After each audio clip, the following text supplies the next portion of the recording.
Go ahead.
No. Need another bathroom? Paul, Yeah. I have a printout of the original 8962, and the income stayed the same, but it moved from 193% of the poverty level to 188% of the poverty level. Okay, that makes sense. So that increased their rebate. Okay. So we have the new number. We'll just have to be careful. Hopefully, like Learn will have the new number in it. Right there. Okay. All right.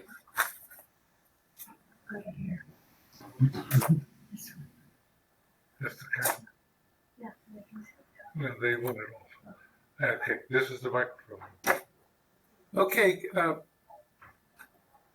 Bill and Graham, would you turn off your cameras, please? That's on the bottom bar. Click on the camera.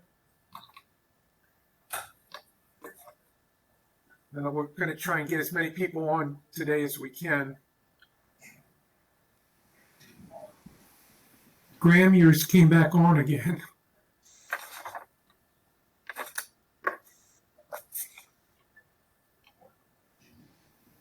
There's a bar at the bottom of the screen that has your mic and your camera.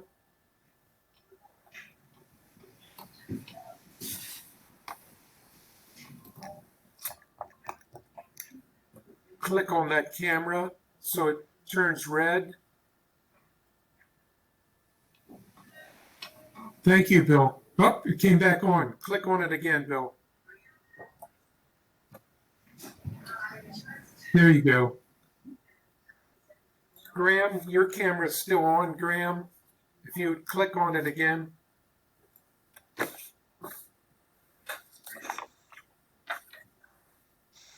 Happy New Year, everybody.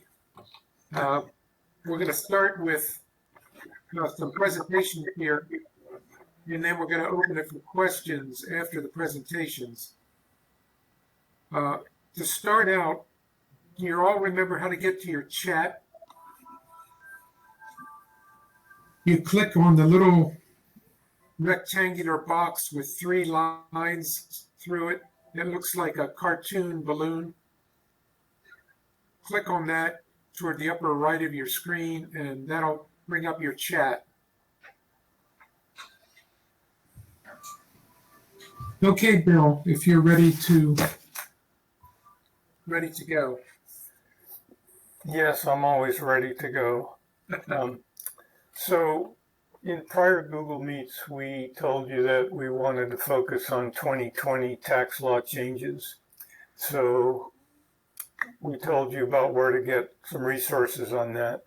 The reason we're emphasizing that is that there are actually, I think, 7 questions on the test that relate to 2020 changes. So what we're going to do today is a knowledge check. And it's based on the quiz that's in your NTTC workbook on page 187. And so what we're going to do is we're going to do 3 different quizzes. The first one's going to be on the economic impact payment recovery rebate credit. The second one is going to be on issues regarding retirement stuff. And then the last one will be self-employment and all other. So what we're going to do is I'm going to launch a quiz in the chat room. And what you will find is a link. And you will click on the link. And then you will answer the questions. When you're done answering the questions, you will then click submit. And we'll wait to get a good amount of responses, probably at least 20. And then we'll go over some of the questions. So the first is now in the chat room for you to click on the link. And then we're just going to go silent for a while people answer the questions.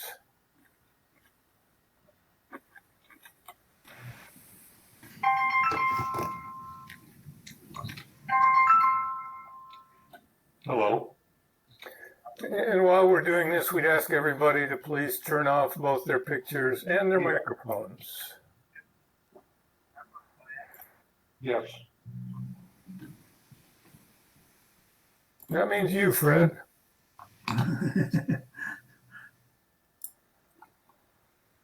I took care of it.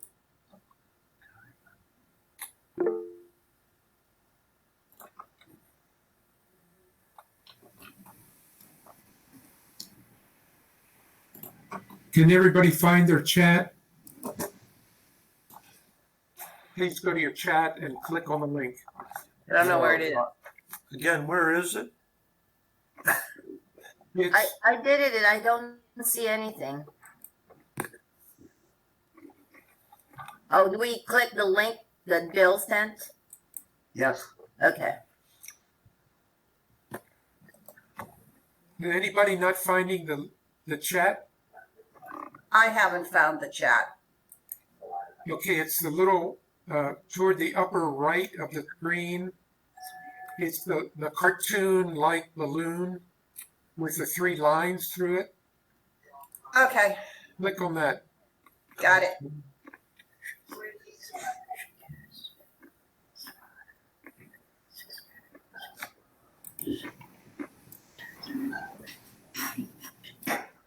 When you finish, you should click on View Score, and that will give up the list of questions with your answers. And when we start talking about the problem, you probably just want to stay on that tab so you can read the questions and then listen to what is being said about the questions.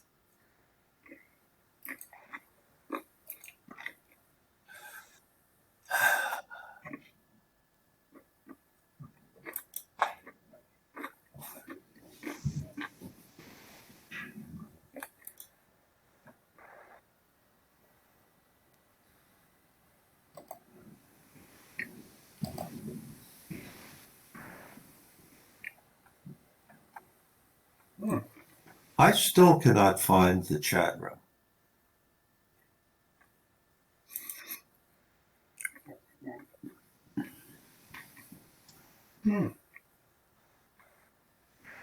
I thought about that.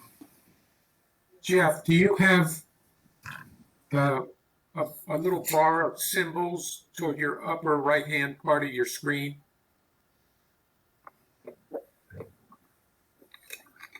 Yeah. Yes. Is there a person with a shadow behind that person? With the number 29. No. Yes. I don't see that.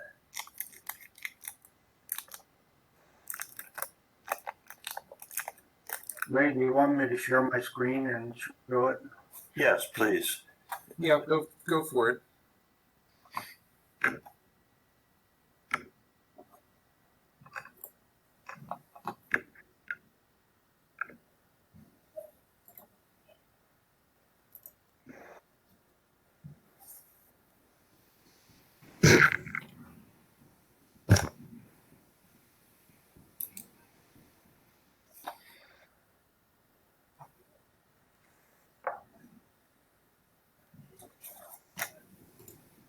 We see you, Paul. Okay.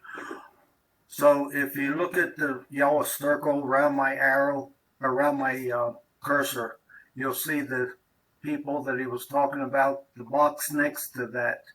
If you put your cursor, it says chat with everyone. Can you see that? Yes.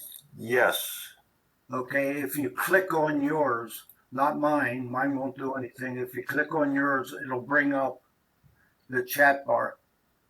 And there is the link that Bill put up. So if you click on that link, it'll bring up Oh, quiz. okay. Gotcha. Okay. And once you, as Judy said, once you submit everything, you'll get a link that says view your score. Once you do your submission, you'll want to click on to view your score. And that's the page that we want you to have up whenever Bill goes over the results. I'm going to stop presenting.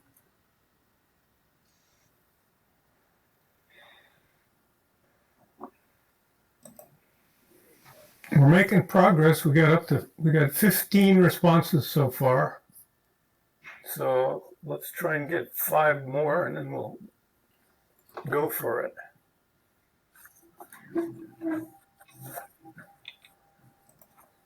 Yeah, I think we have about only 17 or so on here, not counting us.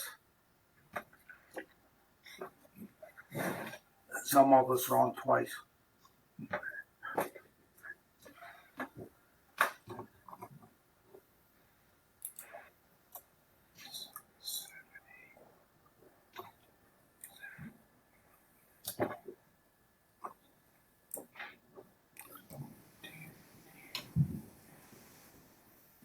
Okay, well, we do have 17 responses.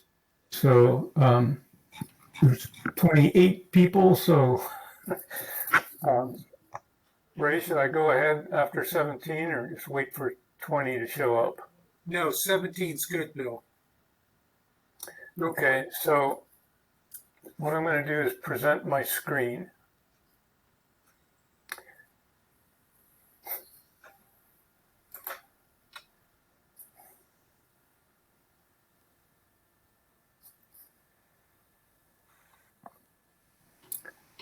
And Ray, you can tell me when. You're good. It's there. Okay, so what I get is feedback on each question with how many right and wrong answers there were. So let's go through it. The first question was economic impact payments or advances for the recovery rebate credit, and all but 2 people got that one correct. So it is a true statement. The economic impact payments that were received in 2020 were advance payments of the recovery rebate credit that is part of the 2020 tax return.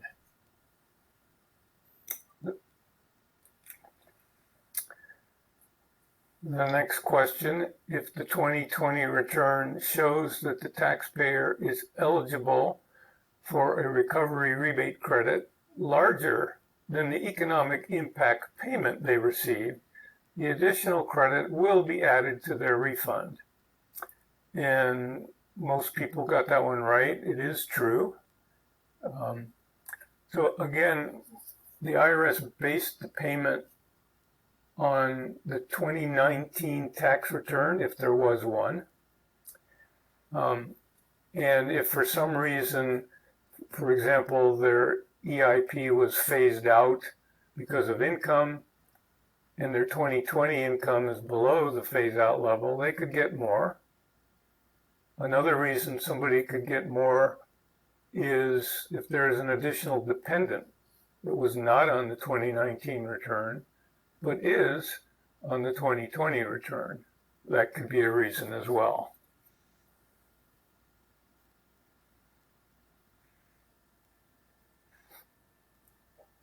We've got a pattern going. The 2020 return shows RRC should be smaller. It'll be subtracted. That's not true.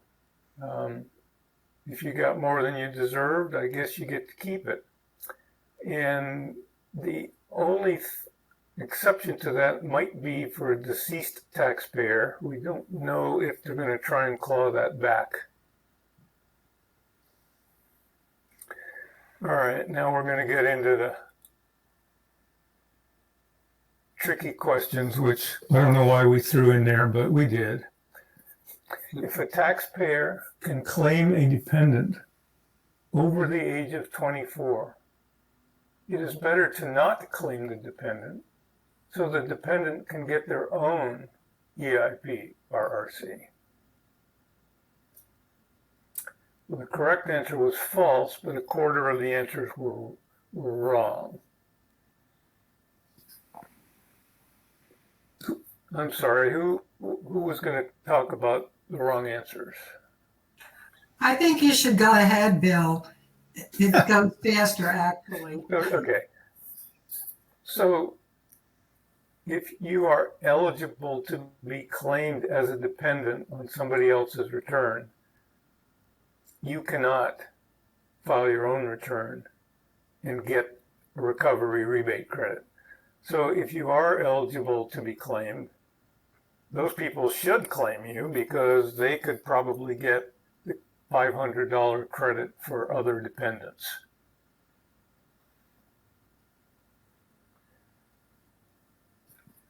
And lastly, another tricky question.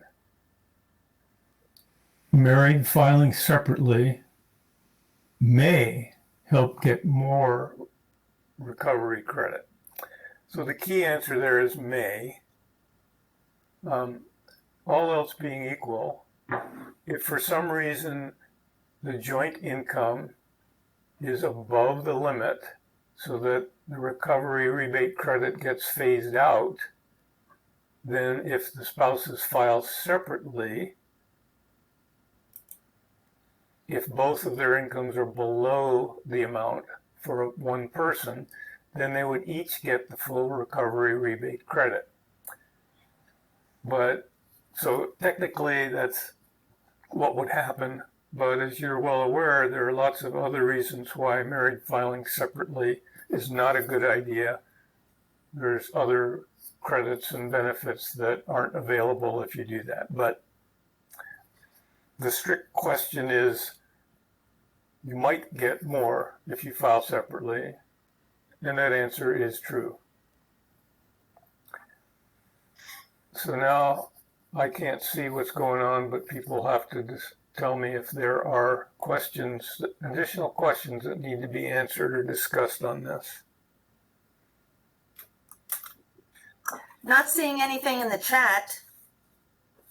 No, Ken Baker says he's had 2 and 5 wrong. If he had them wrong, it should have given an explanation to you as to what was wrong. And after our thorough explanation, you're good, right? If not, ask the question now. And the reason why no score was recorded is that this doesn't go into your grade or anything. This is just a reminder to you of places where you should be finding information. And the good news is later in the program, you will get some real specific suggestions on how to locate those particular things you may want to be reviewing. Okay, I'm going to post the next quiz and then stop sharing my screen until we get some answers.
Pip, I see you just joined. We're doing a quiz from the chat box. There is a link under William T. Bill sent this quiz. If you'd click on that and answer.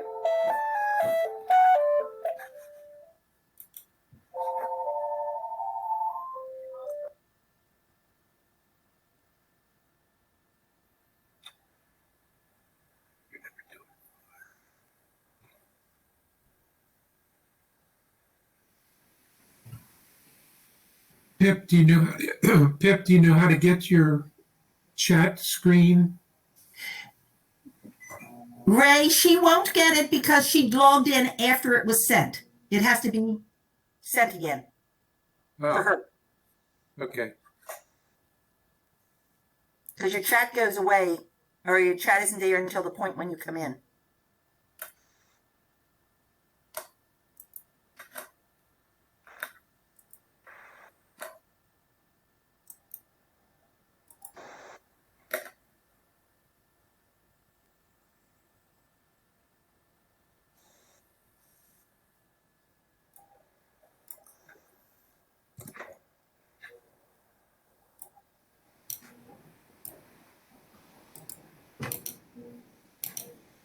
Bill, do you want to send it so Pip can get it? That's the only way she can do it is if you resend it.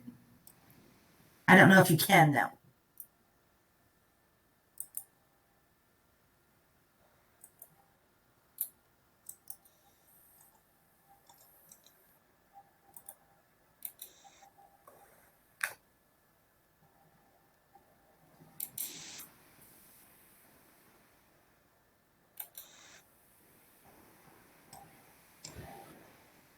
It's there again.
Which of you is Ken Jennings today? I'm sorry, it's me. You can find a 10-hour loop of this. Hopefully it won't take us that long to finish.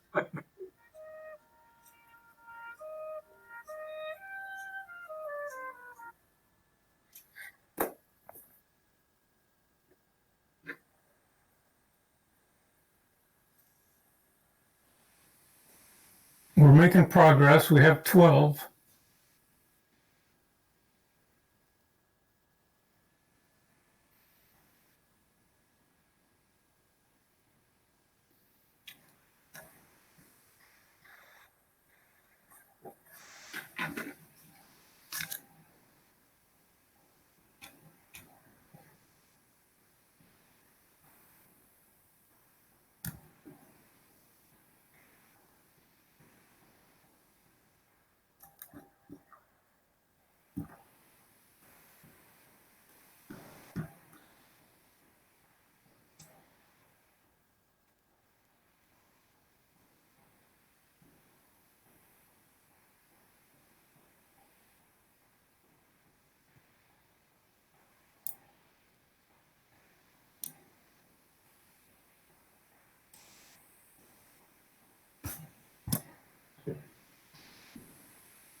We just need one more to reach our magic number.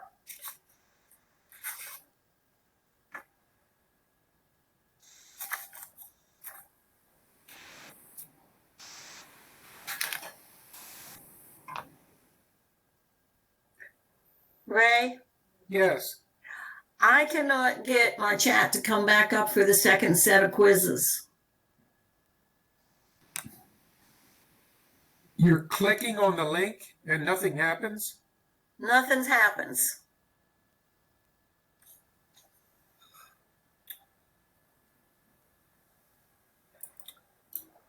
Oh, I see what the problem is. My internet's down. Okay. I'll have to try to get back in. Okay. Hope to see you shortly.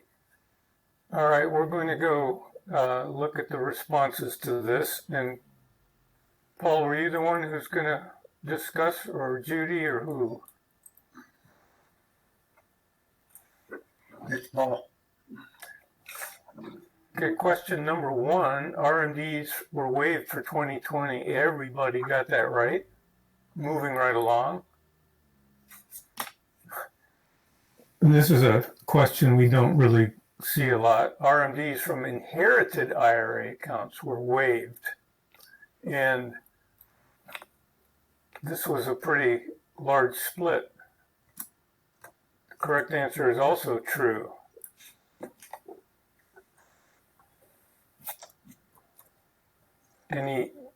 Paul, do you want to say anything more about that? Or?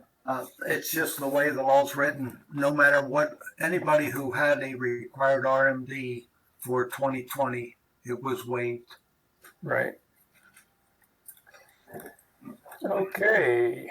Recontributing an RMD that you took by August 31st was a rollover. Everybody got that right. The deadline was extended from April 15th to August 31st.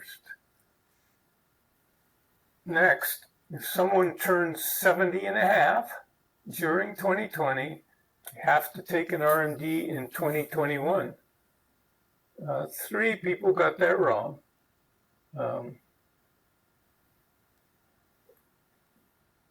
You want to say anything more about that, Paul? Or? Well, the law changed, and now RMDs will not be required until the year you turn 72.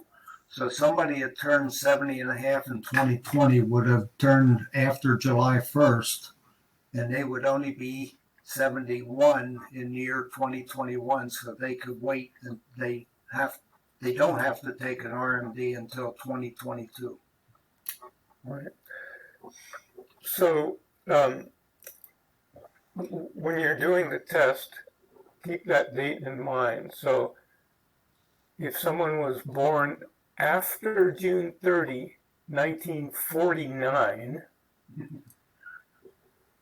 they're subject to this new rule. And in one of the test questions, one of the people was born in calendar year 1949. So just make sure you know what that rule is.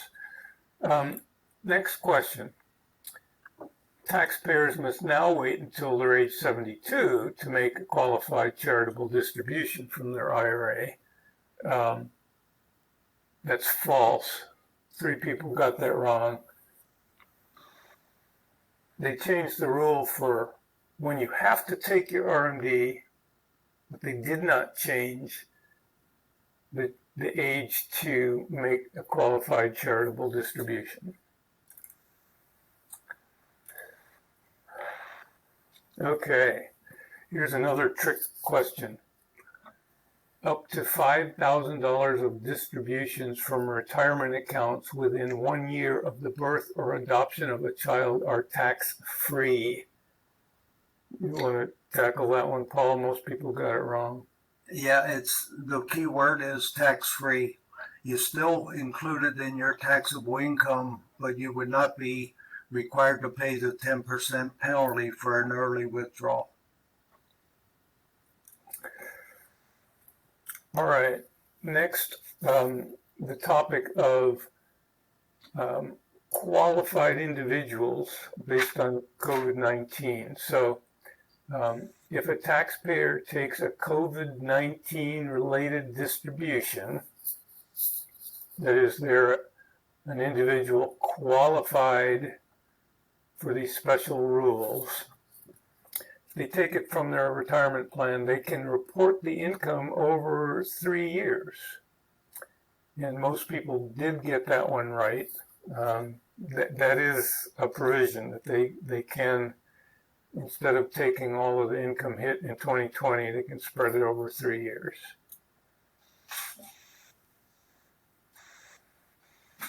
We don't know yet how and if TaxSlayer will be doing this.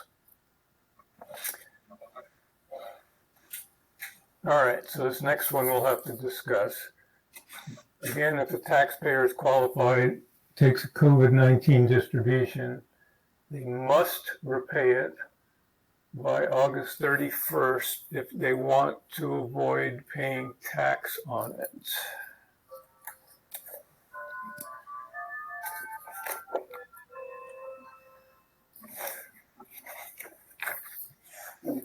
Again, they have until 2021 to repay, actually over a 3-year period.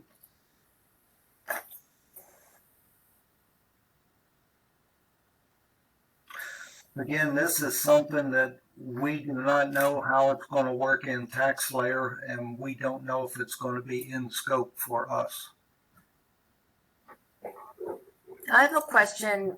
This is Belinda. My mind is not working right. What's the difference between that question and question number 3? Because question number 3, something about where is it? Something about tax-free. Yeah, on question 3 said that if a taxpayer had already taken their RMD prior to understanding the fact that the law was changed, some people start receiving their RMD in January. They had until August 31st of 2020 to, in essence, put it back into their account, and it would be considered like a rollover. They would not have paid tax on it. Unfortunately, that date's already gone. So unless they knew about it by August 31st and did something about it, they're going to have to pay tax on it. And the difference between these questions is also the first one had to do with required minimum distributions. This one, a person of any age taking a distribution from a retirement plan, if by the rules, and the rules are in the Pub 4012, and if they are an individual qualified to take advantage of these special rules because they were impacted by COVID-19, then they can take advantage of some of these things.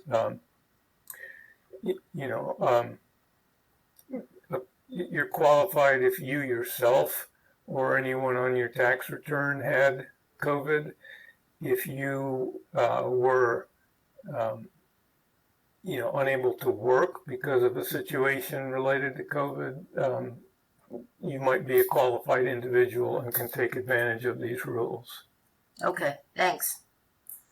And last, taxpayers older than 70 and a half cannot make deductible contributions to their IRA and take an adjustment on the first page of their 1040. And about a quarter of the people got that wrong. So Paul, you want to talk about that?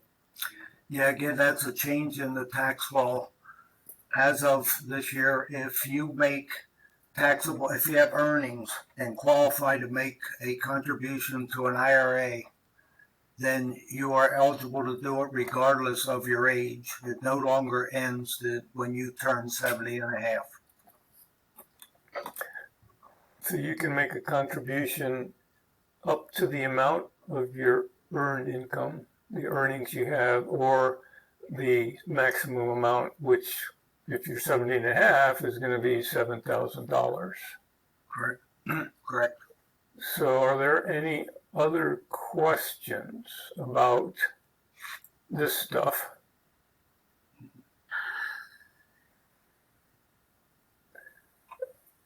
Okay, I am going to then get the last quiz. This one is about new rules for self-employed people and some other questions. Again, I'm going to paste the link in the chat room.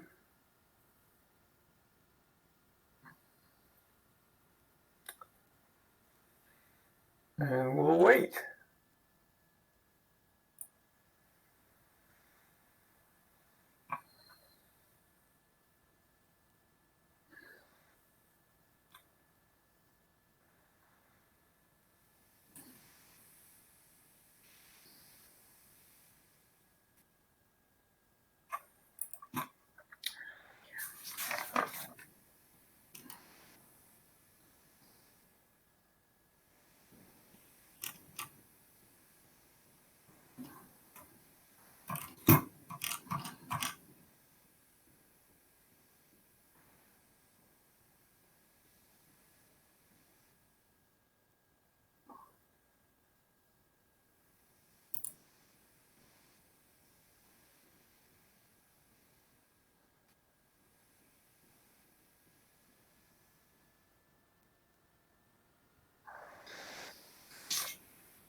I think Judy's dog wants a say in this matter.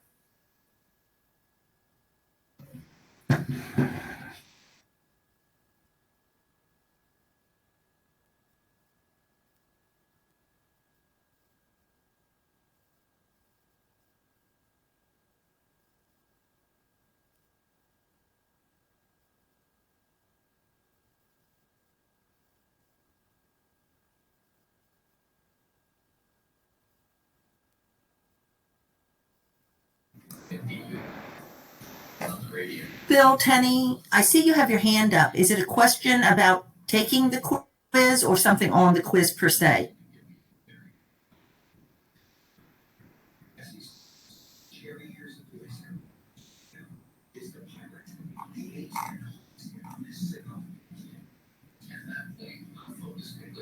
You have to unmute yourself. We can't do that. Please unmute, Bill. Yes, Or you can put, no.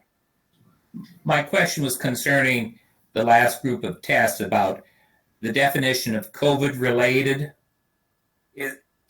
We'll tackle that. We'll talk about that again when we're done. Oh, okay, that was my question. Okay.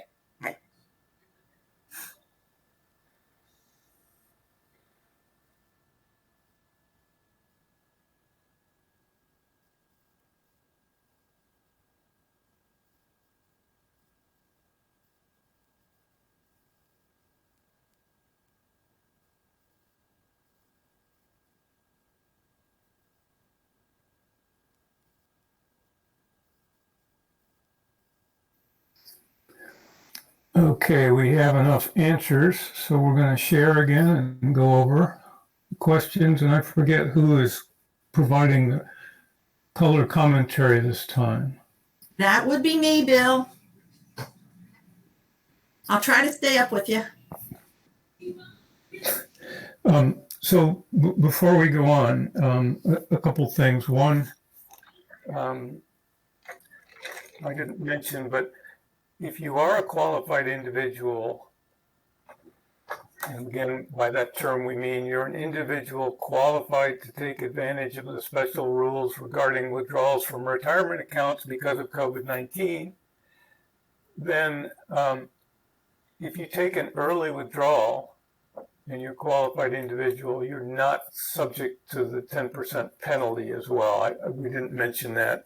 I mean, that was covered in the PowerPoints and the videos, but I didn't re-emphasize that in the quiz here. And that might be a test question. And again, the definitions of what is a qualified individual are in the Pub 4012. I can't remember. I think I put a chart in the PowerPoint presentations about that as well. So the reference guides and materials you have can cover that. I mean, if we want to, after we're all done, pull up that particular page in the 4012 or the presentation, you can see it there. Okay, so payment of all self-employment taxes from 2020 can be postponed. The answer is false. A lot of people got that one wrong. So we need some commentary. I am impressed by the number of people who got it right, because it means you must have looked at something. Payment of all self-employment taxes is false. Only a part of it is only a part of it can be postponed. It's only the employer's half, and by that they mean the Social Security part. It can be postponed. It will have to be paid. So, there's something to look up to see the guidelines for it, but we don't have a whole lot of people. And when people find out postponing it versus just paying it now, they may decide to, they make that decision. Hey, everybody got the next one right. Yay! The new credits for sick or family pay, again, if they're impacted by COVID-19, if they're qualified under the new rules, if they're affected by COVID-19, they could get sick pay or family pay. And that's the may part right there. They may be entitled to it. So you have to find out from them how they were affected to be qualified for it. Okay. So the next question we'll have to talk about, these new credits for self-employed people who couldn't work because of COVID-19, whatever, those credits are refundable. And the answer is true. They show up on your tax return as a refundable credit. And just to remind everybody, that means it's not impacted by whether or not you owe taxes or how much your refund is.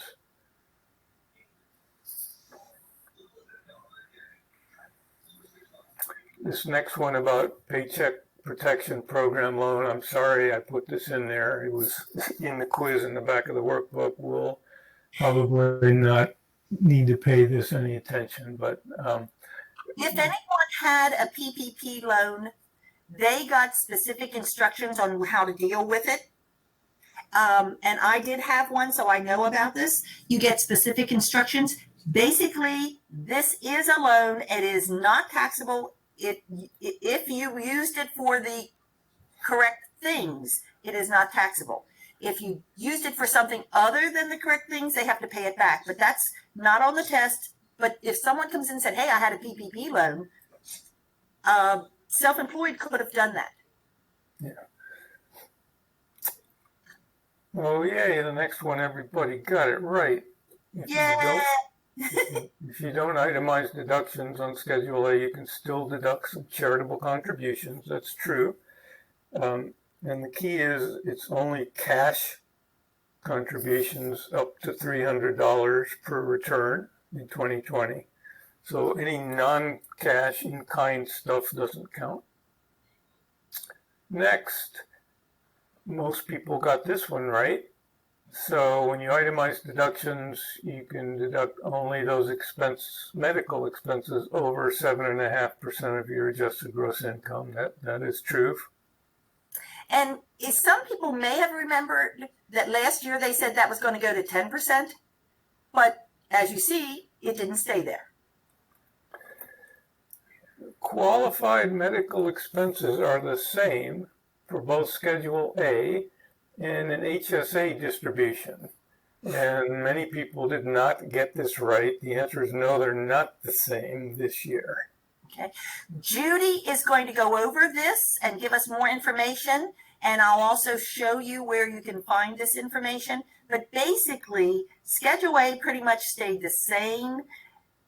HSA allows for some over-the-counter products and medications, and also for some specialized products. So we'll talk more about that, why it's different.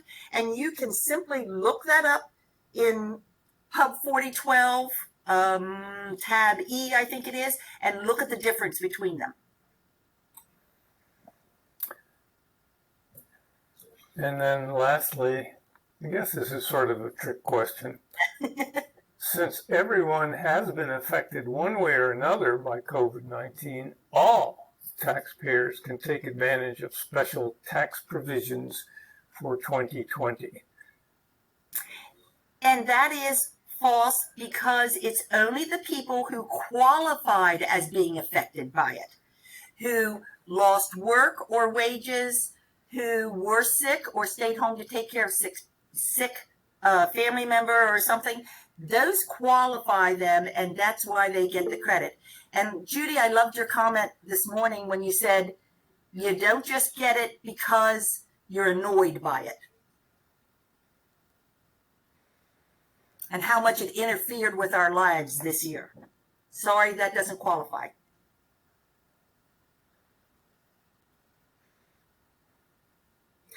Bill, there's one question.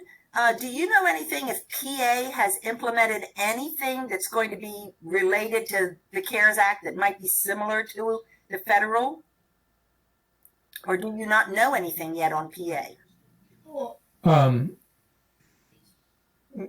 No, we don't have enough to talk about PA. I don't believe PA will provide any, I don't believe there are any state-specific benefits.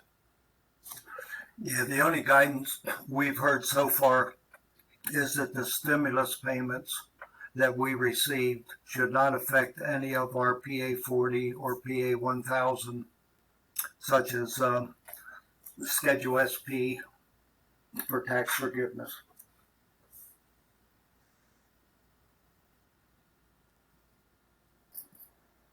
Bill Tenney, do you have a question? If so, unmute yourself and share it.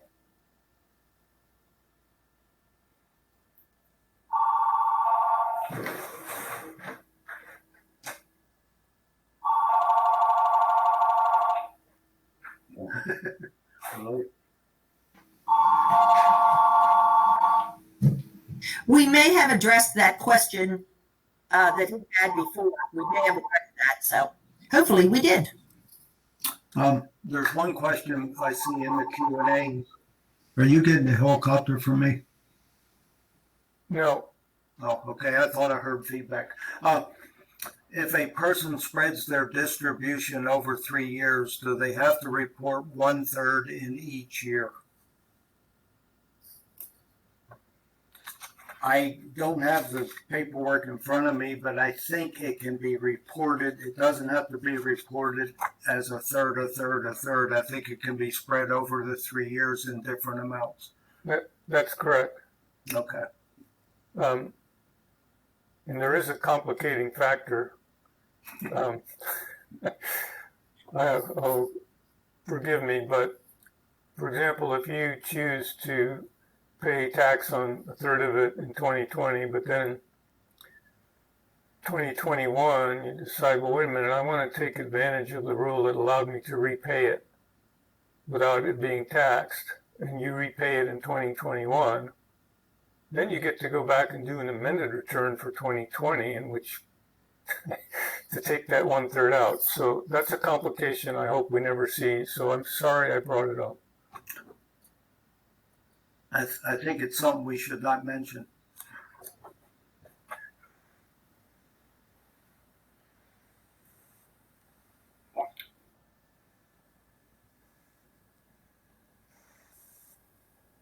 Okay.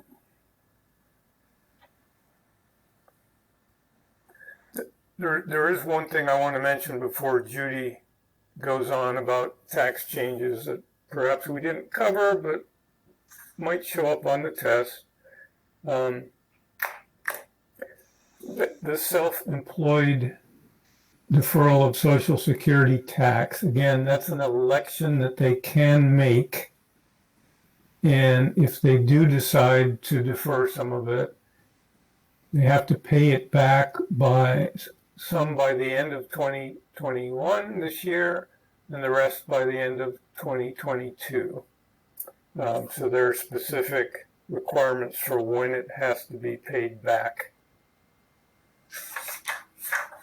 And the other thing we might see, one of the benefits that was given by Congress was additional unemployment taxes or payments. And some of our taxpayers might be surprised because unemployment is taxable income, including the extra $600 they were going to get. So they might be faced with a tax bill. Okay, all yours, Judy. Are you seeing my screen? Yes. Okay. I guess I have to click on the tab. Okay.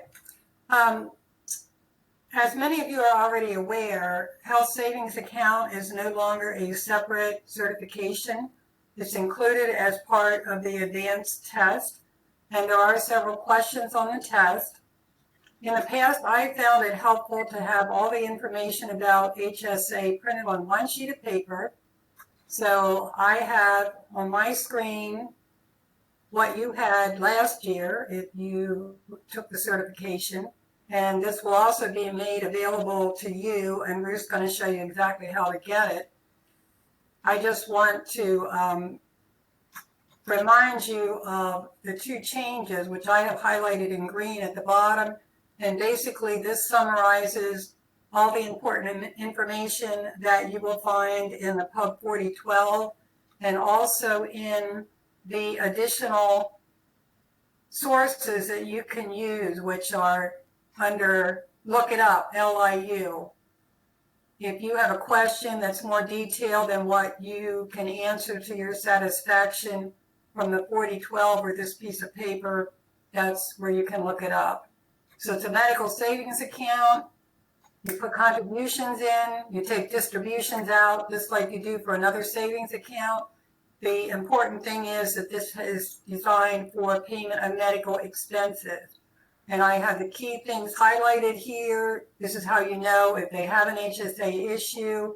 I already said this is where you can look it up. There are 4 requirements for the health savings account. And I want to mention the one about Medicare because that will refer to the definition I'm going to talk about at the end. Just a caution for the test. Under benefits of HSA, you have a lot of definitions. And contributions can either be made by you or someone other than your employer, or they can be made by your employer. If they are in this first category, then your tax benefit is that it can be an adjustment to income. So when you're reading, sometimes they use deduction and adjustment interchangeably. Since contributions also cover contributions by your employer, keep in mind that the benefit here, deduction or adjustment, is the one tax benefit you get.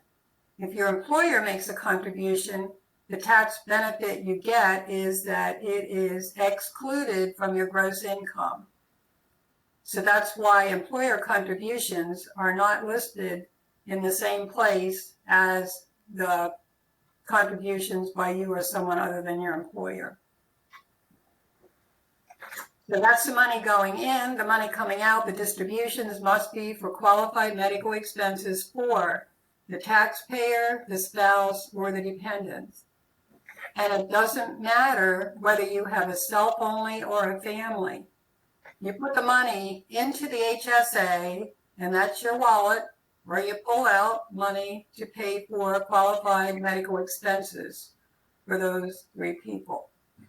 The self-only and family has to do more with the insurance that you purchase than it does specifically naming what the account is called, what the HSA is called. Okay, here we have some green. The difference between the Schedule A and the HSA is that the HSA adds over-the-counter products and medications and menstrual care products bought during the tax year, while the HSA was in effect. So those things can be added. It's slightly muddy as to what all of those products and medications are. So you can basically look at the listing in your 4012, or you may have to refer to the Pub 17, but hopefully we won't have a lot of messy delineations to make.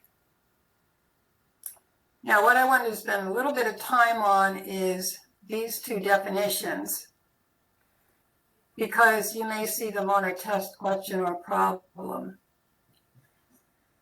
The change from last year is that $50 was added to the self-only limit in terms of what you can contribute, and $100 to the family.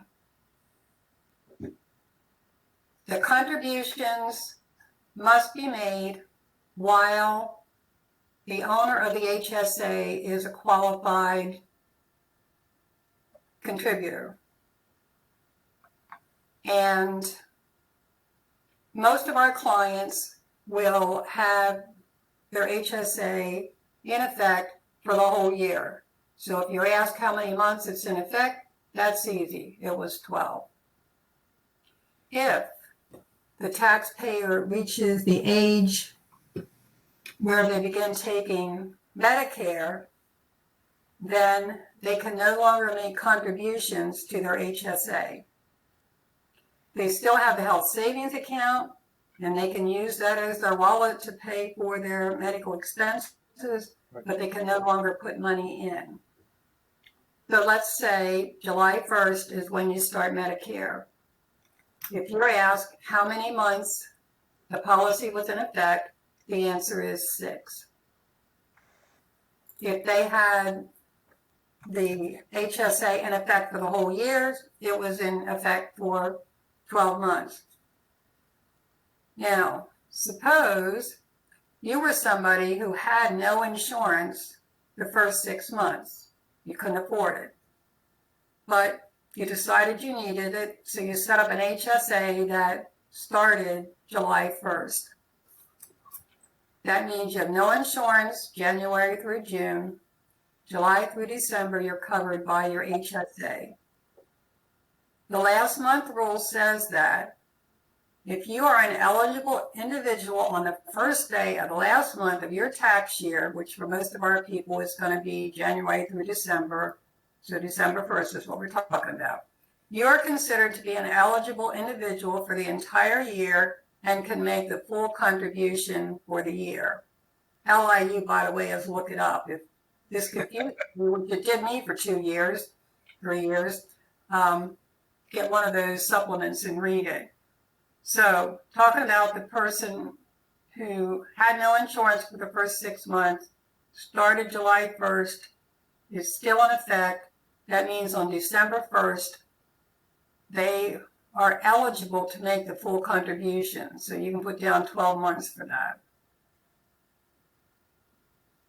And then the stipulation is that you must remain eligible for an additional year after that. That's your testing period.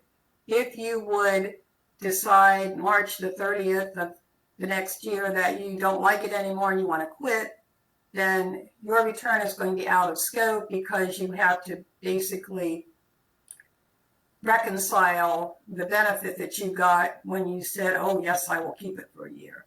So that last month rule gets a little tricky, and just remember that as long as you're eligible on December 1st, you can give the full contribution.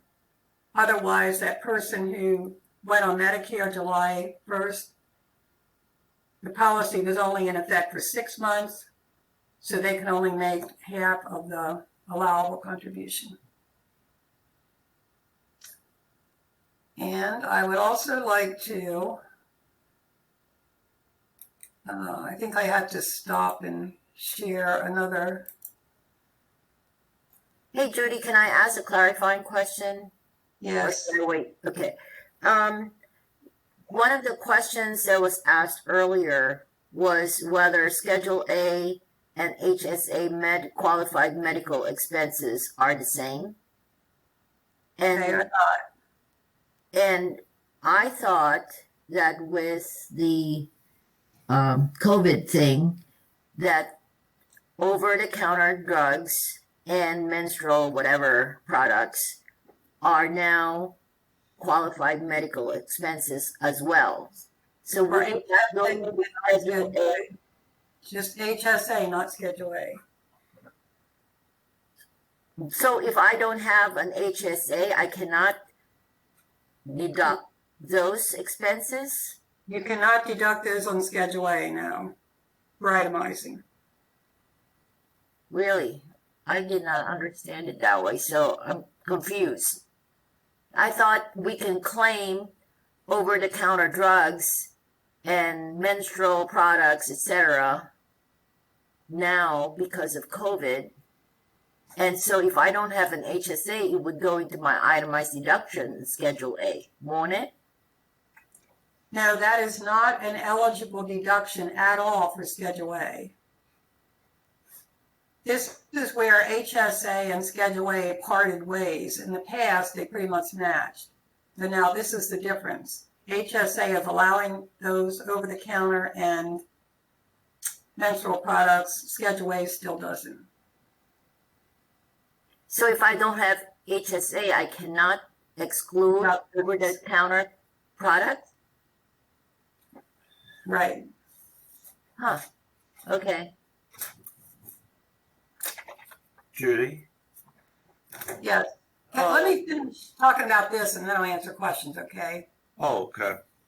The Form 8889 for 2020 is not available yet because it's still open for comment until January 31st. This is every year. Nobody makes any changes, so the 2021 is going to look almost exactly the same. But this for now is in the dry that Ruth is going to show you, because when they ask me what I put on line 13 of the 8889, I want to see what the 8889 looks like. And so you do have this one in the folder that Ruth was talking about, or that Ruth will show you. So you can refer to it even though it doesn't have the right text here on it.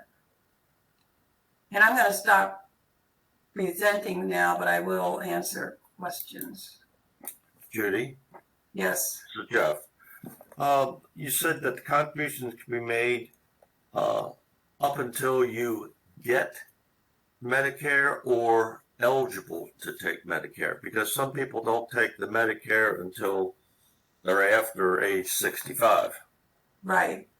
Thank you for pointing that out. You cannot contribute once you start Medicare. So if you haven't started Medicare and you're 85, you're still eligible. Okay, thank you. It's not the age of 62 or the age of 65 or the age of 69 or 70 or whatever. It's when you start Medicare. Yeah. Any other question? Bill Tenney, can you unmute yourself and ask your question? Or type it in the chat room. No, I don't have any questions. I'm sorry. Okay, then just lower your hand.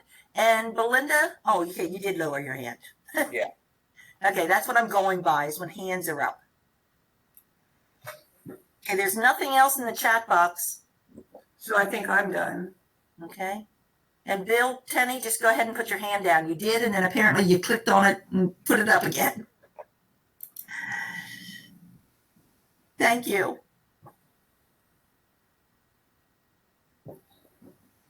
Thank you, Judy. Thank you very much. Back to you, Bill, in the newsroom. Yeah, okay. Just a couple of follow-ups on the previous knowledge checks. To clarify about the early withdrawal penalty exception, we were talking about a new rule for 2020 that essentially adds an additional exception to the penalty because of COVID. All of the previous allowable exceptions to the early withdrawal penalty are still in place. This expands it. Previously, you had to use the early withdrawal money for specific things. Now, you can use it for, if you had financial hardship because of COVID, you can use it for anything, living expenses, whatever, and not be subject to the penalty. So it's an additional way that you don't have to pay the penalty. I'm going to sound like a broken record about this, but there was questions about, what's a qualified individual and all that. So you have your Pub 4012 at your fingertips, and it's very useful. So if you open it up and you bring up the search box, because you want to find something by clicking Control F. If you type in the search bar, say COVID, it'll bring you to page D35. If you're thirsty and are looking for a beer and type in the word Corona, it'll bring you to page H6. And both of those will have the definition of what's a qualified individual. So just a reminder, whenever you have questions, that Pub 4012 can answer just about anything. So, with that said, as you are aware, they just recently passed another bill, and we're going to very briefly go over it, because there are a few things that might affect our taxpayers. So this one was called the Consolidated Appropriations Act. And before we start, we know nothing. IRS might tell us more. We don't know what's going to happen to forms, what the tax layer is going to do. We just don't know. We don't know what or when. So having said that, let's continue. They did provide more recovery rebate credit. They provided more economic impact payments, which were the advances of the recovery rebate credit. And $600 per person, $1,200 filing jointly. You have to have a social security number. So if one of the spouses has an ITIN, they can't get it. Exception for military. They increased the payment for dependents from $500 to $600. Nothing else changed in terms of income phase-out levels. And even if the payment's made in this month, January, it's going to apply for the 2020 tax return. Supposedly, they're all going to be out by the middle of this month. And again, payments are made on last year's tax return. and the amount can be adjusted based on different factors that we talked about. This is new. So if we have a person with a Schedule C, self-employed, the credits for sick and family leave, if they might get a larger credit if they use their 2019 income, they can choose to do so. And they've expanded the use of these sick and family leave credits till the end of this first quarter of this year. That'll be on the following year's tax return. If a taxpayer is eligible for earned income credit or the additional child tax credits, those refundable ones, again, they can use their 2019 income instead of 2020 if it would result in a larger amount.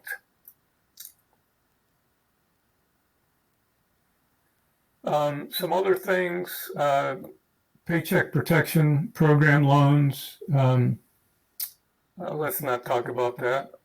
The 7.5% threshold for itemized medical expenses on Schedule A, they made that permanent.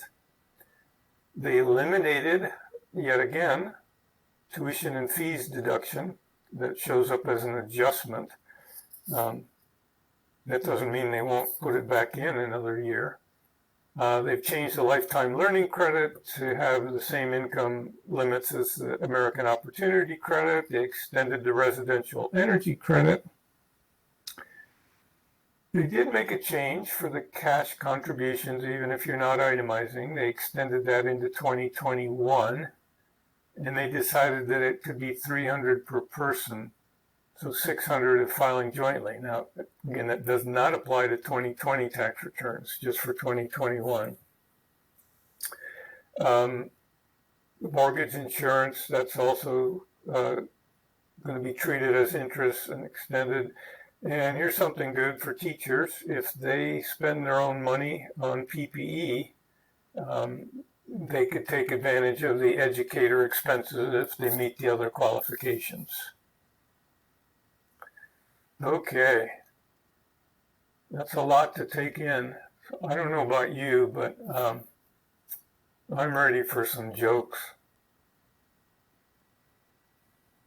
So we're going to do it. We're just going to do it. I have to preface this by saying, this COVID-19 stuff is horrible for everybody.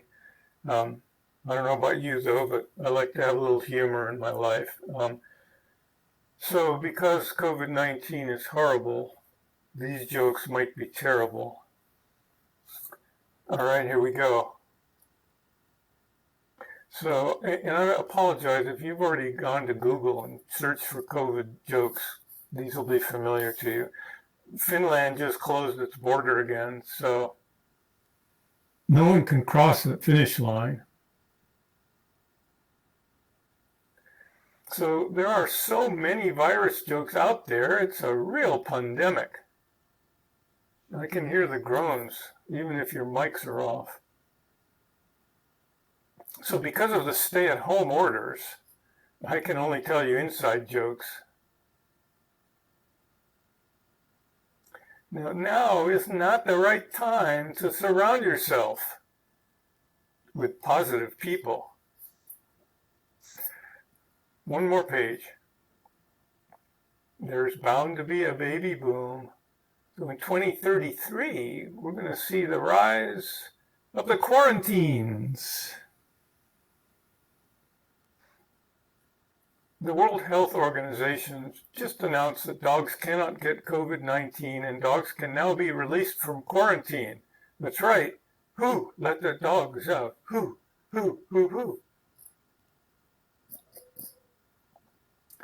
You know why they called it the novel coronavirus? Well, it's a long story.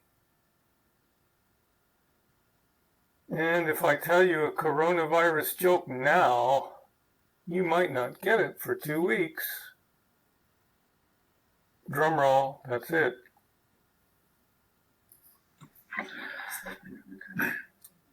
And unfortunately, I get to follow this.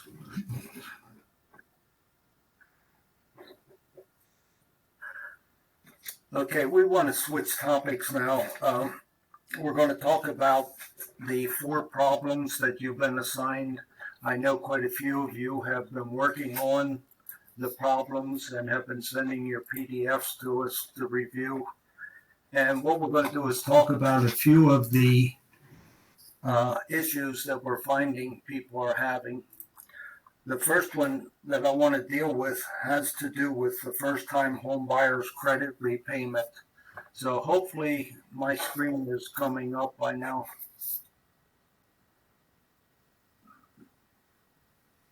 Okay, ready, Paul.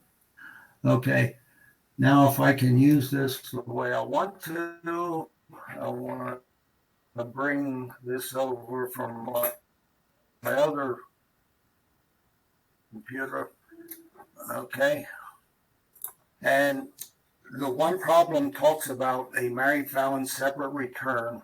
And in that return, they took, in 2008, they took the maximum amount of money for the first-time home buyer credit. If you go to your resource guide to page H2, H is in Harry 2, the form 5405, the detailed instructions on how to fill this out. We talked a little bit about it on our last meeting, but remember, if a couple took out the loan back in 2008, they are each individually responsible for their half of the repayment until the loan is paid in full. So for our problem, we have a married felon separate couple, or married felon separate taxpayer. So if you read the instructions on page H2, it shows you exactly how to enter and what information you need to cut in half. So hopefully that answers that question. I'm in my 4012, and one of the things I like to do is go back to the front cover. And I like page 3. There's probably a quick way to get there, but it's not that far down.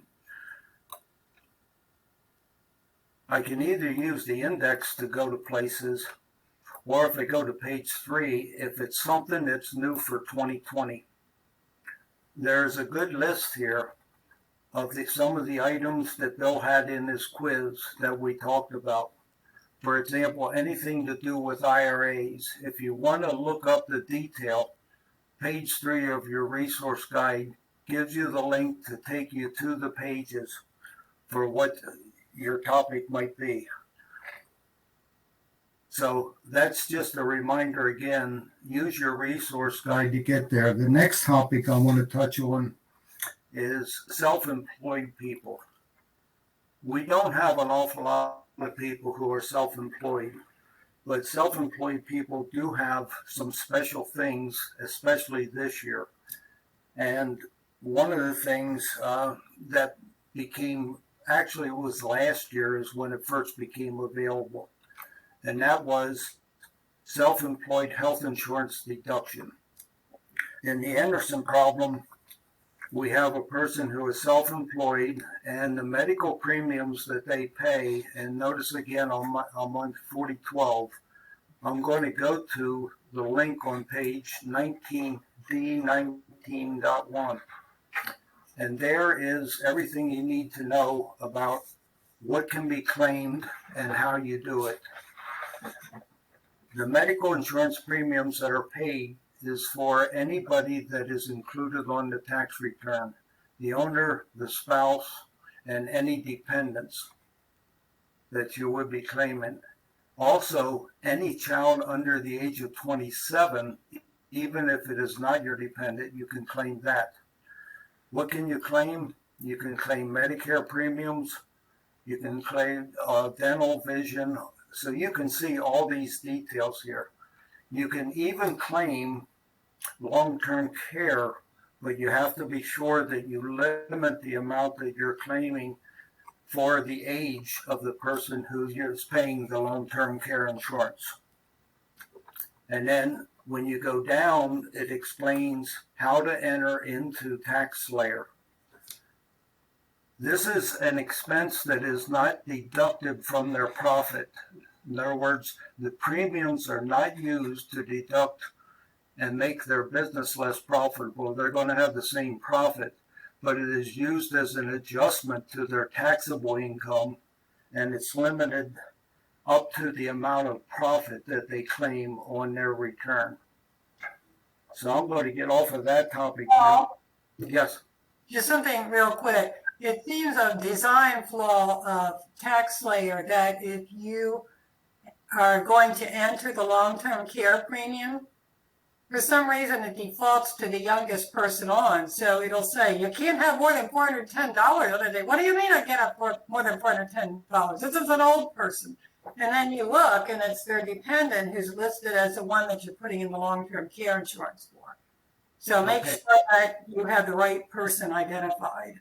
Yeah, so just to clarify, when you want to enter a long-term care amount as an expense, when you bring it up, it'll show the name of one of the people on the return. There's a drop-down menu that'll bring up all of the people on the return, so you can select the one who actually paid who had the long-term care policy. So that's a reason why many people are getting the wrong answer or can't get the right answer on this particular one. There's a question, one of the problems. Yeah, and I'm going to, enough for that unless we have any questions in the chat room. The public safety officer, again, that's something that's not new, but again, it's limited to $3,000. You can only claim the dollar amount that was directly paid by your employer directly to your health insurance carrier. So if a retired public safety officer has $3,500 of medical premiums being paid directly, he'll be able to claim $3,000 as a reduction to his income. He reduces the taxable amount on his Form 1099-R. And there is a box that you put in to indicate that. I'm not going to switch there. I get, it's a little slow going back and forth. But the difference amount that is left will go to Schedule A as an itemized deduction. We also had some people that didn't understand the charitable cash donation.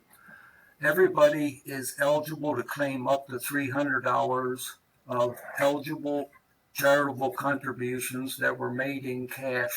They cannot be in goods, so we've already covered that earlier. That's another one that was missed. And if you have any problems with Form 1099 NEC, the non-employee compensation form is a replacement for the box 7 on the old 1099 miscellaneous form.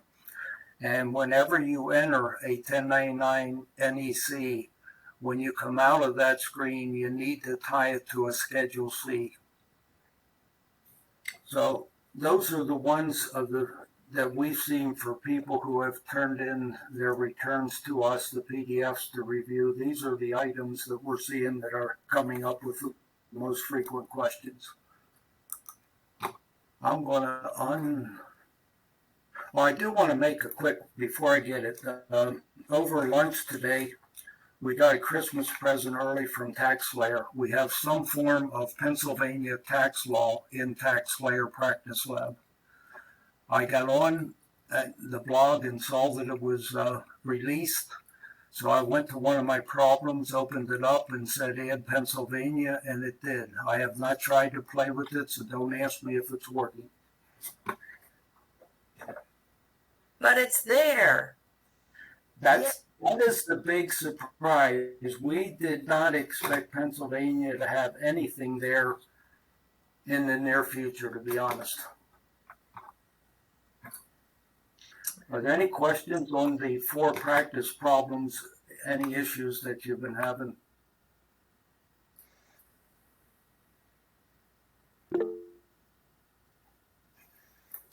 Okay, it's time for Ruth.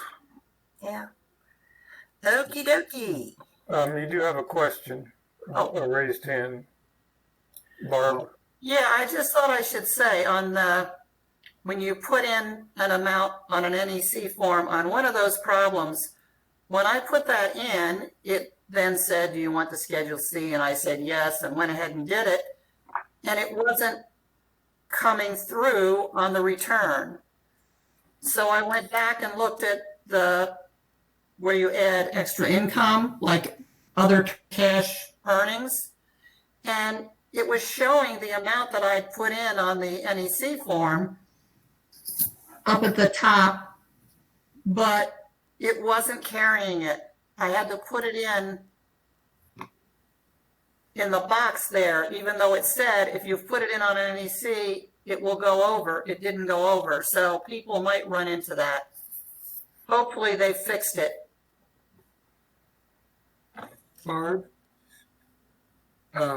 We did get a note that they fixed that today. Okay, So, I got to it before that. so you might want to check it out and see if it truly is fixed. Yeah, it's called timing. You're never sure exactly what state tax layer is in the practice lab. there's one other problem that I don't know that's been fixed yet. It's in the Lawrence problem. It won't let you enter a date of death for the deceased spouse. Oh, yeah. So just ignore that. You can't do it, so don't fight it. And we found out today that in the Franklin problem, in the quiz, in the test, and question number 17 has to do with the Franklin's net premium tax credit. The answer has changed since they put in the 2020 poverty level rates. So if you did the return some time ago, you'll have one answer. If you do it today, it'll reflect the 2020 tables. I'm not sure if you're taking the test on online, if they've updated the answer to match the new number or not. So just be aware of that. Michael S. has a raised hand. If you want to unmute and ask, or Paul, I just have a quick question about the $300 charitable contribution. When I did it, I entered that on Schedule A and it carried over. Is there any other place to enter it, or do we put that $300 in Schedule A? As of today, the only way to enter it is through Schedule A. We don't know if they're going to give us a separate entry form. Nothing. We'll know that whenever they make a change.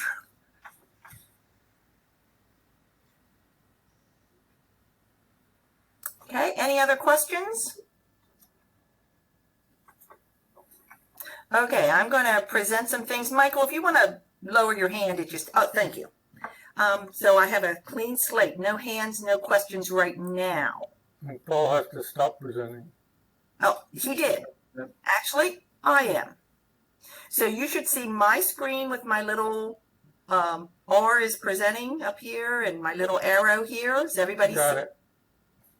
Okay, what I'm going to talk about is how we get to some things in Google Drive and how we get to some things on Volunteer Portal.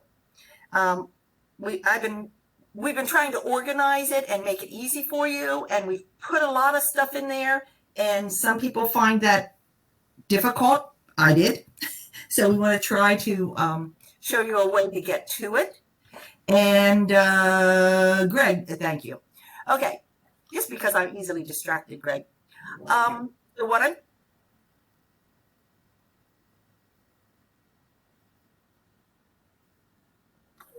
Your mic is off, Ruth. How'd that happen? Okay, you can hear me again?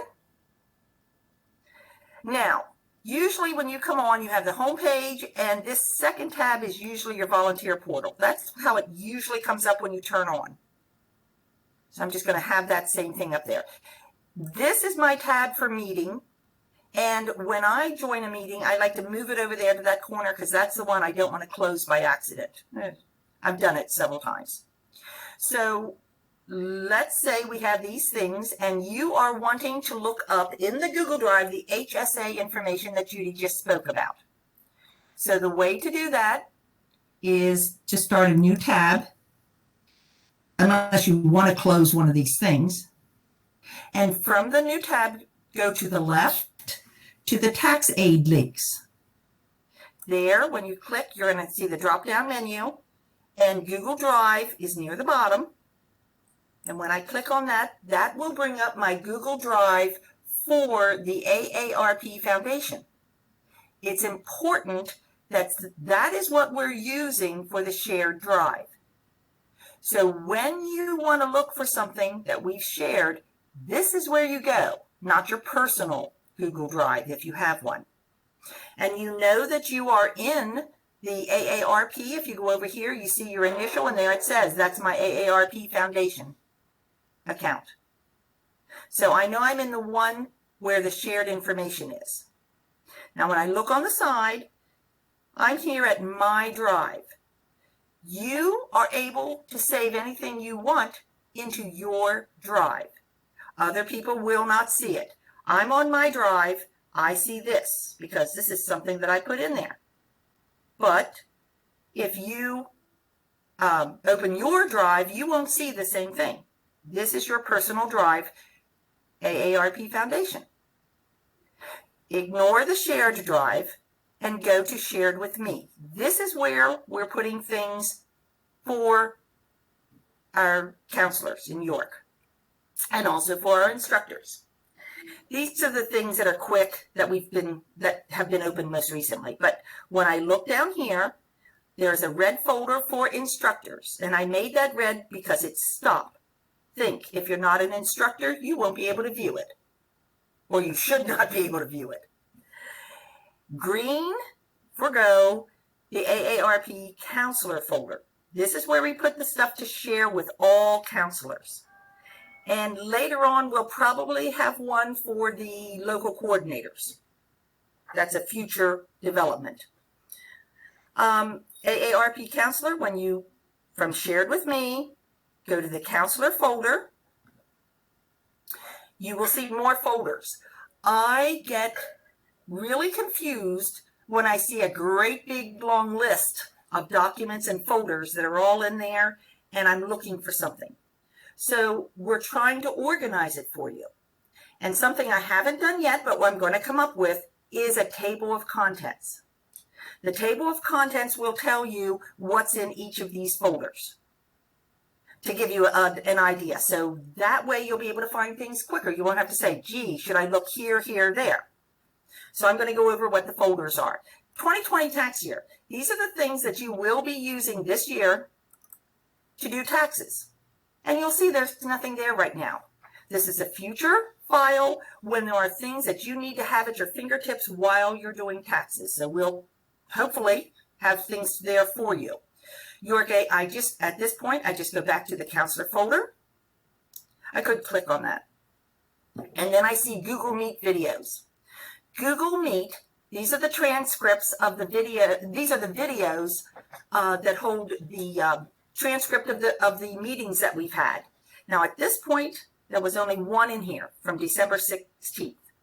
We will be putting others there, I believe, so that we have every meeting. If you missed something this meeting, say your internet went down in the middle and you missed something, you can pull this Google Meet video back up and listen to it, and only watch the part you need to, but you can listen to it and hear the questions and the answers and see the presentations. So this is something really important if you miss, or if you just need to review. You know, I heard that, but I didn't understand. I want to go back and listen again.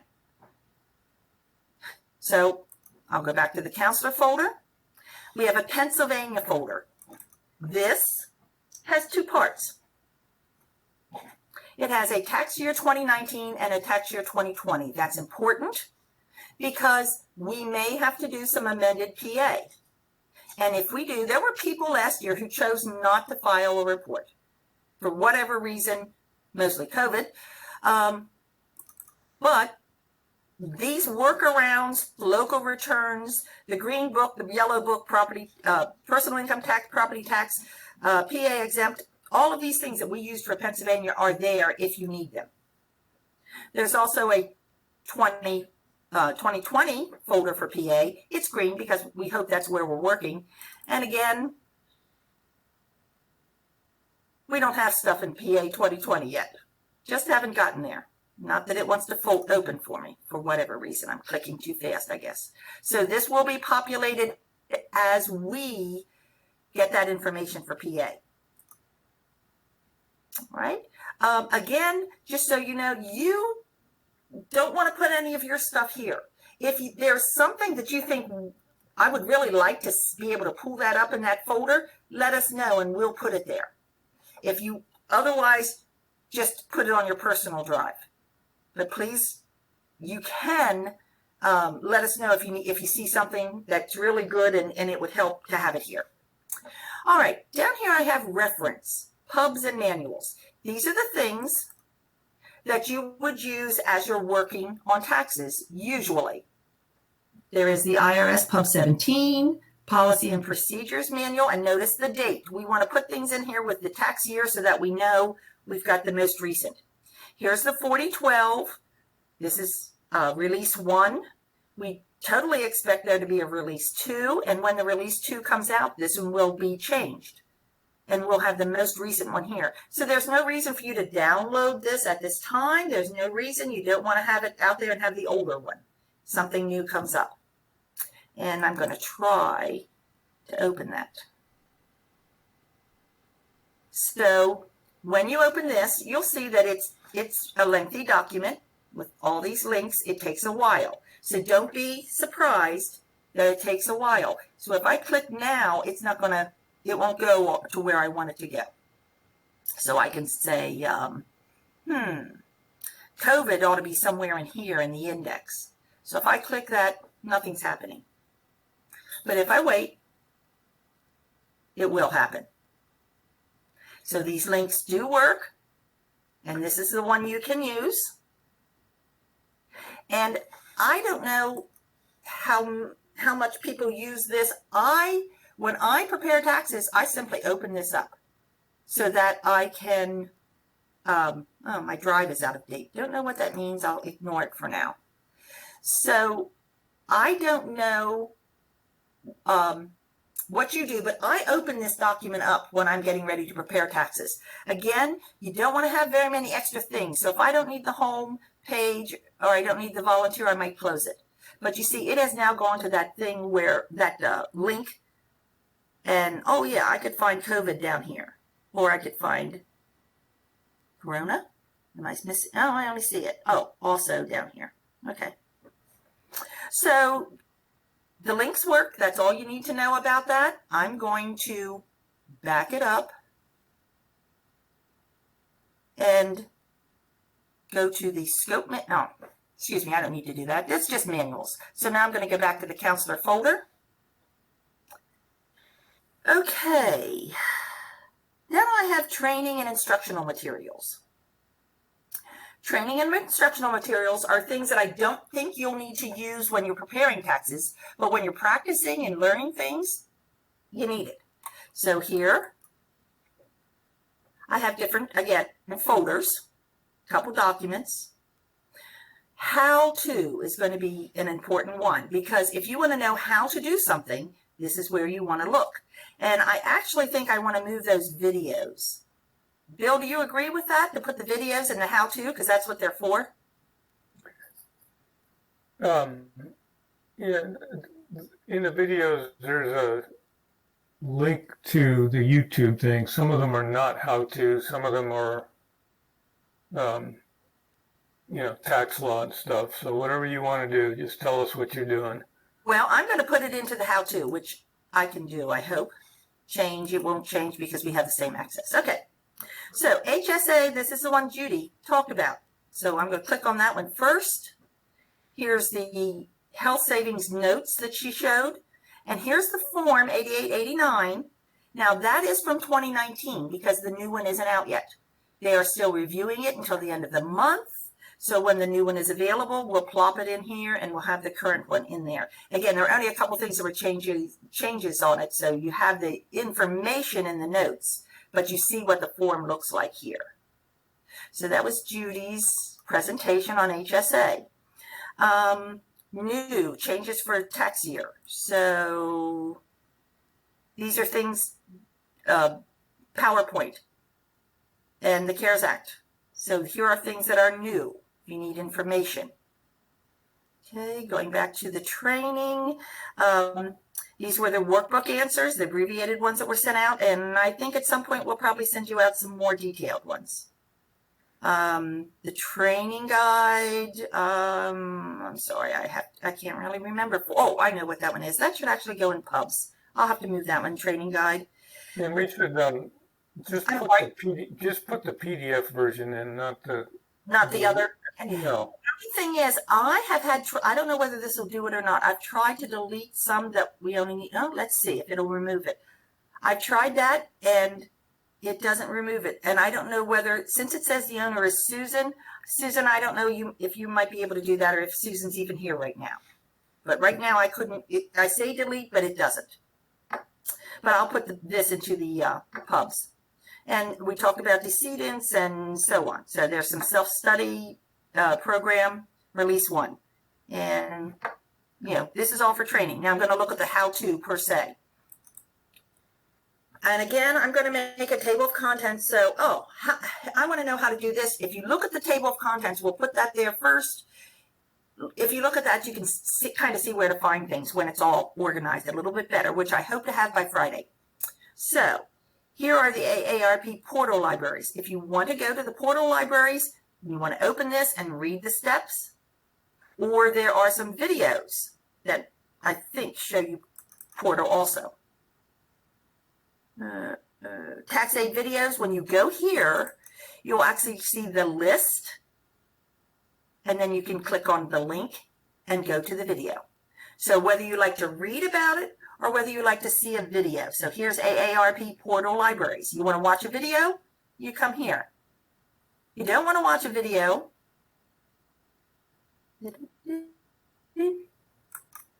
Then get out of there too. Sorry, I blew my presentation by clicking on the wrong link. So, Google Drive. And there I am again. See that I'm on the right account. That's my drive. Shared with me is where you go to look for things. And once it's all here, the counselor folder, and you're right back to that list. So the training and instructional materials, and I was in the how-tos. And so there were documents or videos to help you read it or watch it. Use what you need out of it. Okay, now I'm not monitoring the chat, so I don't know if there's any, I don't know if there are any questions on this. This is the Google Drive. I find that I don't want to have any other Google Drive open. I have a personal one. I have one for business. I used to have one for school. So I have like 3, I guess, Google Drives. No, 4 Google Drives right now. Accounts, Google Drive accounts. They're for different purposes. I share my drive between them, but this shared drive is only on this one. So I go to the AARP account and use this. We want to keep this cleaned up. You should only be able to view. You should not be able to, to look at different ones. But I could go to this one or this one if I wanted to, only I would just be confused by having all the different ones open. Okay, back shared with me. Any questions from anyone? Ruth, would you go to the portal now? Yes, that's my next step. So no questions about Google. I'll go to portal. So again, I'm going to get out of there because I don't need to be in there right now. But usually you see the homepage. The homepage here is for the portal. This is where you come. And I never log out of here. I just close the tab. That way I never have to log back in. It always comes up to me. So my name is here. I know I'm at the right place. This is the home for the portal. But I want to go to the training things that I need to do or find. And I go there. Now we talked, you can go to libraries and then go to, but I'm just going right to training here. All right, when I get to training, this always goes away pretty fast. Now, please note there is a home down here also. This home in the red bar is for tax aid foundation for the whole portal. This home is just for training. And when you come to this one, and again, you see your name, it will tell you if you have something to do. And when I came in, I had 4 things to complete. They were over here. I've already done them, so I'm not seeing it here. But if you haven't done them, you will. So I'm going to go to my completed list. And these were the things that I had to do. And they're the ones that you're going to have to do. Ruth, would you stop there, Ruth? I will. I'm going to let Ray talk about this unfortunate news. It's not unfortunate, but previously we told you that you needed to take this policy and procedures that you see in the upper left-hand corner. That's a required module you need to take. Right beside that, there's a tax aid technology course. You need to take that one as well. And then below that, there's a course called Security Essentials 2021. These are 3 required modules, or whatever you want to call them. Those are the 3 that you need to complete for certification. When you come into the portal and select training, they should be there for you. They should be in your to-do file unless you've done them. And Ruth, do you want to show them now how to mark when they're finished, how to Yes. mark completed? Okay. Now, I'll just point out, Introduction to Tax Aid was one of mine that showed up, but it is optional. It's not a learning path, but down here, Security Essentials is not a learning path. So if for some reason, before I talk about how to finish it up, if for some reason you can't find them, you can go back to the content library, and here you see learning paths. And there is your, well, local coordinator training. That's not for everybody. Policy and procedures, that's required. That's not. And tax aid technology, that's required. So you can find them another place. But those are all learning paths. And up here, they also have courses. And courses, Security Essentials is under a course. I don't know what the difference is between a course and a learning path, but it's different. So you could find them if they weren't on your home button. I'm going back to the home button for the training. Mine were there, so hopefully that's how you find them. Now, when they're completed, tells me I'm completed, I have made a achievement for this course. Okay, now, Bill, you might have to help me out here because I always get a little mixed up. This is where I want to go to view all that I've done. And it tells me that I have done these. So I create a report. When I create the report, I have to rename it. I don't just want it to say export report because then everyone will be sending in the same titled document. So I need to put my name there. I'll do it by this, and I'll say portal or volunteer portal. Okay, that's my report. It's going to give me my achievement, and I hit run. And you see I already had one over there, export report, whatever. Make sure it has your name on it. So now I have this volunteer portal. Down here, when I click on it, it downloads, and I'll show it in my folder.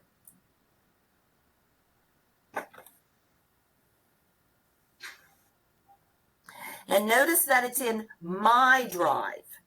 It's not in the shared drive. So we have to get it from your drive, your personal drive, to us. Now, we talked about dropping it into a shared drive, but I haven't figured that one out. So I'm going to show you how to attach it to an email and send it to the person. Okay, so here it is in my drive, but I need to go up, open a new tab, or else something's going to close up. Click on my inbox, and that'll bring me to my AARP Foundation. So it makes it easy to go between the things that I'm using when I'm in the same thread. Google, the AARP, I'm still there. If I go over here and look, that's still the account that I'm in, is the AARP one. So now I want to compose an email.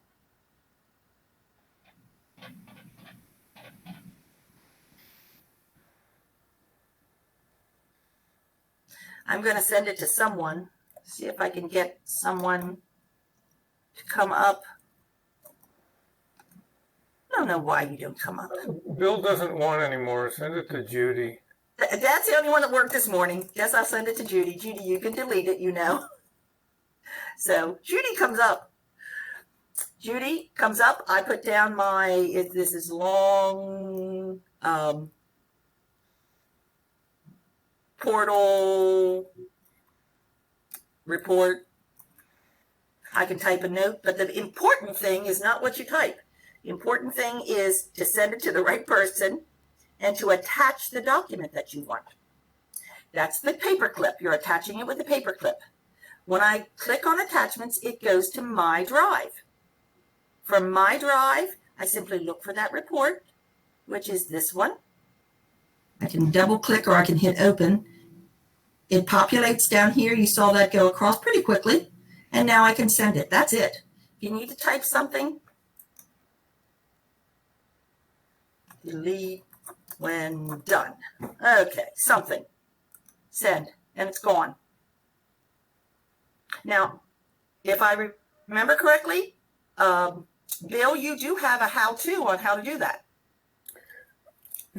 Yeah, for all of the things that need to be sent to your assigned instructor in order for you to be certified, there are instructions. There's a Word document in your shared drive.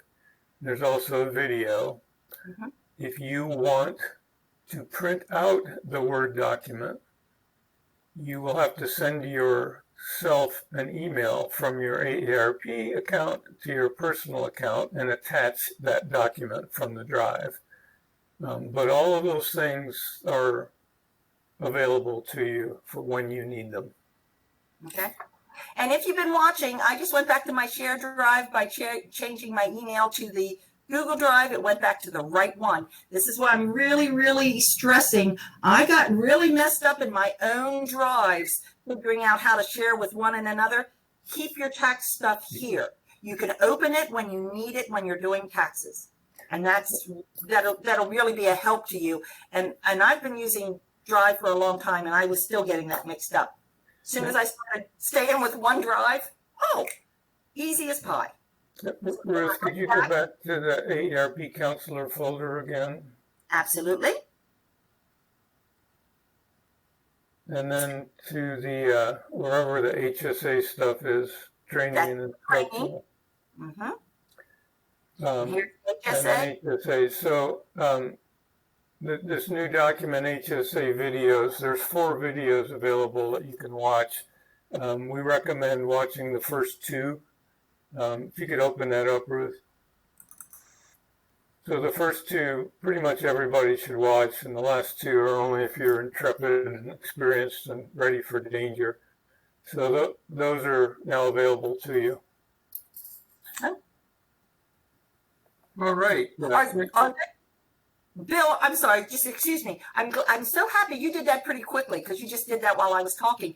Are those the ones that are also in the portal? Yes, but you can't access them from the portal. Yeah. See, that's why put them right here. This is the best, easiest way for counselors to get to it. Bill had to do different things to get it here, but he did it very well. Thank you. Okay, other questions? Well, While we're waiting, I'd like to thank Bill and Paul, Judy and Ruth for all the hard work they put into these sessions. They've done a great job. And right now we want to turn it over to you guys to ask questions. Please, this is your chance to ask questions about the tests, the problems, whatever's on your mind. Fire away, please. Either in the chat or unmute yourself, and however you want to do it.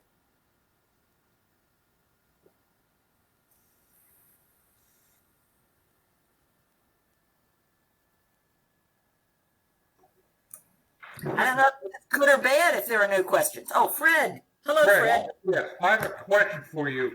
I completed those 3 things for training, and the AARP sent me a email about confirmation about passing and completing all those 3 ones where we had to sit down and take some questions or whatever.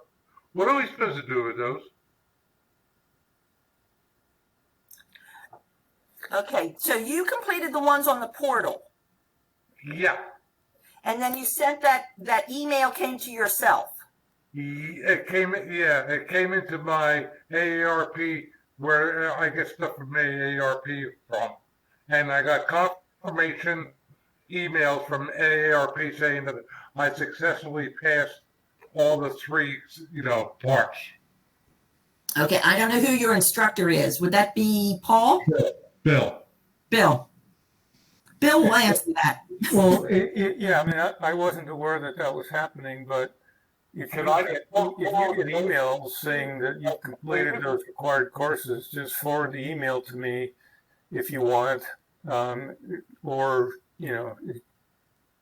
if you don't want to, you can just download that report that Ruth just talked about. So I wasn't aware that one got an email when one completed the course, but Yeah, and they did it twice. Matter of fact, they did it twice. so, I mean, it's easier for me if you export the report because I only have to look at one thing as opposed to 3 different emails. Yeah, but it's only one page. They're very short. It's a box saying that you successfully got, no mistakes or whatever. I know, but I have to look at 3 of them if you send it 3 different emails. That's my only point. So my preference is once you're done with all of them, do an export report and send that to me. Okay, I will do that. So you don't have to get those reports. That is correct. Okay. And I have one other question about the Nelson one. If I am off a specific dollar, I have the correct AGI, but I'm off $600 for I am low on the return. Well, I would look for in your PDF printout. Look for a $600 item that might be related to a 10% penalty on an early withdrawal that could be waived. Okay. So yeah, and It's exactly and for everybody, when you're having a problem with a problem, just get in touch with your instructor and they'll help you find where you need to go. okay. Thank you, Bill.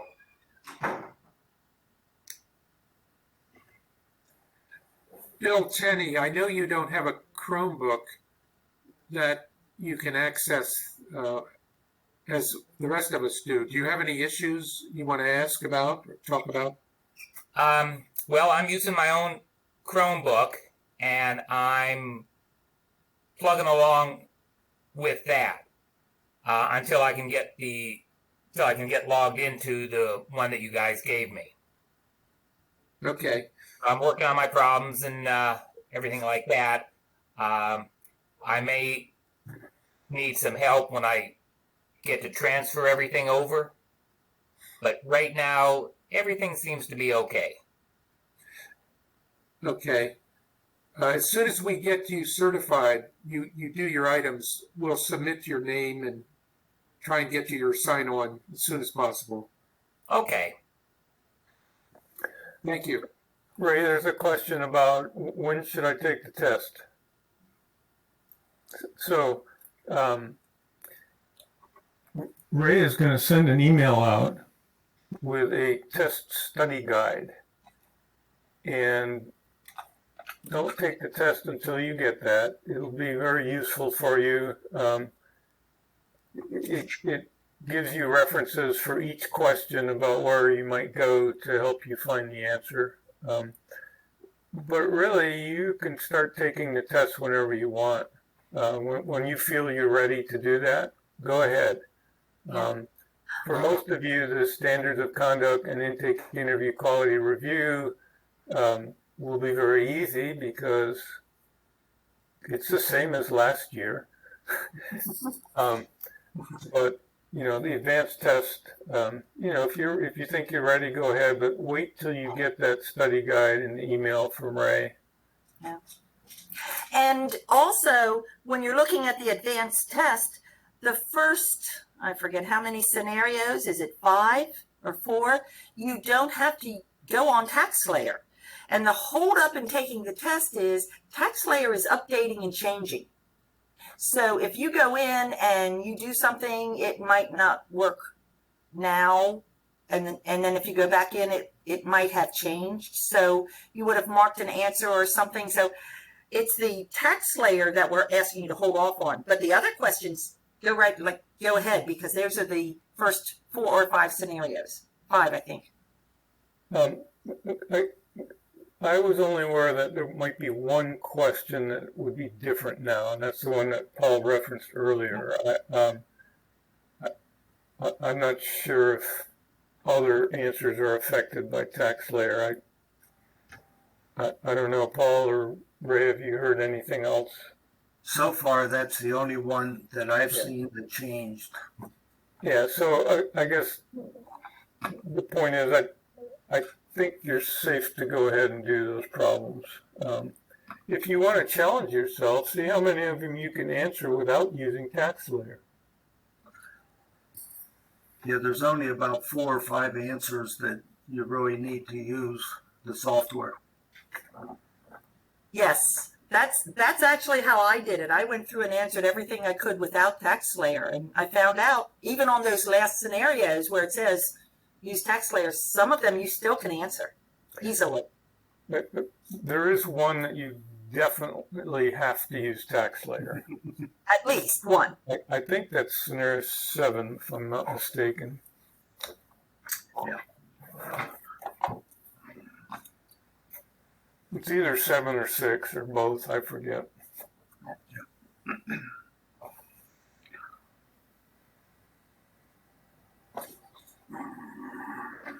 Okay, and again, each of you should have gotten an email from one of us instructors, and hopefully you know this is who you send your stuff to, and it's just broken up alphabetically. They just went through it alphabetically, not by who you generally work with, so it doesn't really matter. We're going to check that you have your things done, and if you have questions, you email us or you call us, or for me, texting is the fastest way to get a hold of me.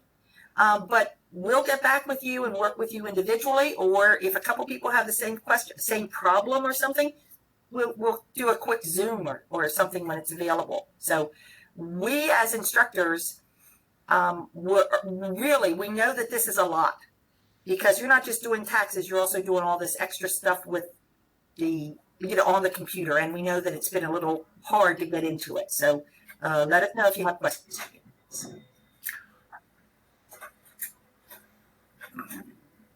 Well, keep thinking of your questions here. I guess, Paul, you want to talk for a few moments? Yeah, a lot of people have been asking, how are we going to run our sites this year? And trust me, we're working hard to come up with the method. AARP has approved a number of different methods that we can use. They're called different scenarios, and I'm going to present, but before I do that, I want to give you I want to give you a quick heads up. I don't know how many of you were proponents of using the Pub 17 in the past. I've always been a big user of Pub 17. The electronic version, which is the only version, is now available online. And when I downloaded it so that I had a copy to use, I was surprised as to how few pages there were.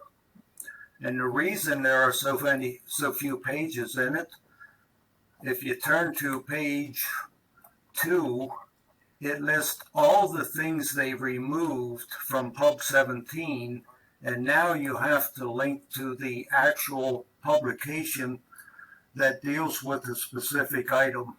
What was frustrating to me, most of all, was medical expenses. That was something that was readily available. Now you need to link to Pub 502. The good news is Pub 17 is one of our links over here on our homepage. And if you bring it up and go to page 2 and you want to look up medical and dental expenses, then you can link on from here to pull up the Pub 502. So this is a change, new and improved by the IRS. And I want to see something. When I looked the last time, it was still 2019. And I haven't looked in the last couple of days, but it's still 2019. So they have not put the 2020 version up there yet for us. So we're sitting with a Pub 17 that points to empty spaces. Ray, I just pulled it up. I didn't have it. I had not pulled that up. I just pulled it up, and it says 2020 on mine. For Pub 17? For Pub 17, it says, for use in preparing 2020 returns. Right, that's Pub 17. But when you go to page 2, page 2, what's new when you get down here? It tells you there is no longer chapters included in Pub 17 for all these topics. Yes. They're all been removed, and you have to go to the individual publication. The good news is there's a link to get to them once they put the electronic versions up there for us. Okay, okay. Got it. This is more of an FYI. What I want to talk about now is service models for 2020. In the current environment that we're in, the best possible scenario that we have that we can use for our sites is what's called a traditional scan. And the way it looks, oops, too quick. Okay. So this reflects the workflow of how a traditional scan model that is approved for us to use at our sites. So if we have a site that is open and is going to do the intake interview and scanning of documentation, and eventually when the returns are prepared, the taxpayer comes back where we review their return with them, have them sign the 8879 and give them their copies of their return. The things that will be physically done at the site are in these salmon colored folders. So prior to them showing up at a site, taxpayer request an appointment. What we're hoping to do is schedule an appointment and also have some method of getting the intake booklet, a new form that's also required, and then if they are a self-employed, we're going to give them a Schedule C worksheet. We're going to ask them to put a lot of information on, and if they're going to itemize deductions, we're going to give them a Schedule A. I said Schedule A before, I think Schedule C for the self-employed, Schedule A for itemized deductions. But we're going to give them instructions and request them to fill in as much information as possible. Our goal is to reduce the amount of time that we're doing any kind of face-to-face with the clients. So we have different ideas of how we'll get that to happen. I'm probably going to allow people to come in before their appointment, a week, 2 weeks before, and pick up the materials, take them home. So on the day of their appointment, when they show up, hopefully they'll already have those forms filled out. When they come in with their completed booklet, we will have a certified counselor who will do a full interview. And during that interview, it would be the same thing you would have done if the person was at your site last year. You sit down, you review their intake sheet, you look at last year's return, you review all of the answers that they made on page 2 as the types of income, and you ask all the questions. And then any information that you gather from there, we have to write it down and get it onto a form that gets scanned so that that information will be included in the documentation that will be available for a counselor at a later time to both prepare the return and do a quality review. The next thing that will happen is these documents will all be scanned in. They'll be stored in a certain location, and I'm going to use Dover site. I might have 3 or 4 different teams of people, depending on how many volunteers there are, that we will put the files in for the returns that we want you to do. So if we have some Schedule Cs, we're going to give it to the people who say they're willing to do Schedule Cs. This gives us the ability to do some triage to identify the complexity of returns. If we know we have something with a complex HSA, it's going to go to a team that is qualified to do that, people who are comfortable doing it. Once the return is prepared, TaxSlayer will give us the ability to go in, mark it ready for review, and then a member of that same team will do a quality review. And then once we know that we have what we think is a finished return for the taxpayer, they'll be scheduled for a second visit within 2 weeks of when we scan their documents. And that's when we'll have another certified counselor who will go over their review with them, watch them sign their 8879s, and give them their documentation, and then we'll e-file and everything will be the same as the past. There's another, just to show you what roles we're going to have. Why isn't that advancing? Okay. So we have different roles that have to be played at the site. We need the intake interviewer. That's a person who's willing to sit and talk to the taxpayers. The scanner does not have to come in contact with any of the taxpayers. The only thing they'll be doing is scanning their documents in. A scanner function can be performed by a certified facilitator or a certified counselor. It's because of the confidentiality of the materials. It has to be somebody who has signed our confidential agreement. The counselors at home, or if we do have a small group of people working at a site in a separate room, which we're hoping to do at some locations, they'll prepare the return and do the quality review. And then again, we need a certified counselor who goes over the return with the taxpayer and witnesses their signature.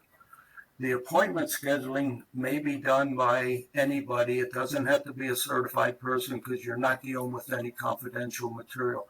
So as you can see, we have a number of different roles that need to be played, and we're going to be reaching out to each of you to find out just which of the roles you're comfortable doing, and then Ray, in the survey, he'll indicate which sites we anticipate being at on which days of the week.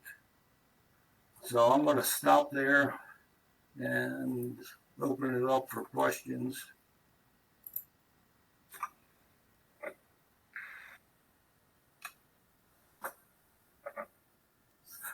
I think I would say the biggest advantage, all the disadvantages we have of having to work in a virtual mode, probably the biggest advantage we have is we can do that triage on the type of returns, and we can truly segregate out any returns that have complexities to them, so that hopefully the majority of the returns that we put into folders will be the ones we're used to seeing, and we'll have what we'll call an alpha team or whatever that would take on the challenges.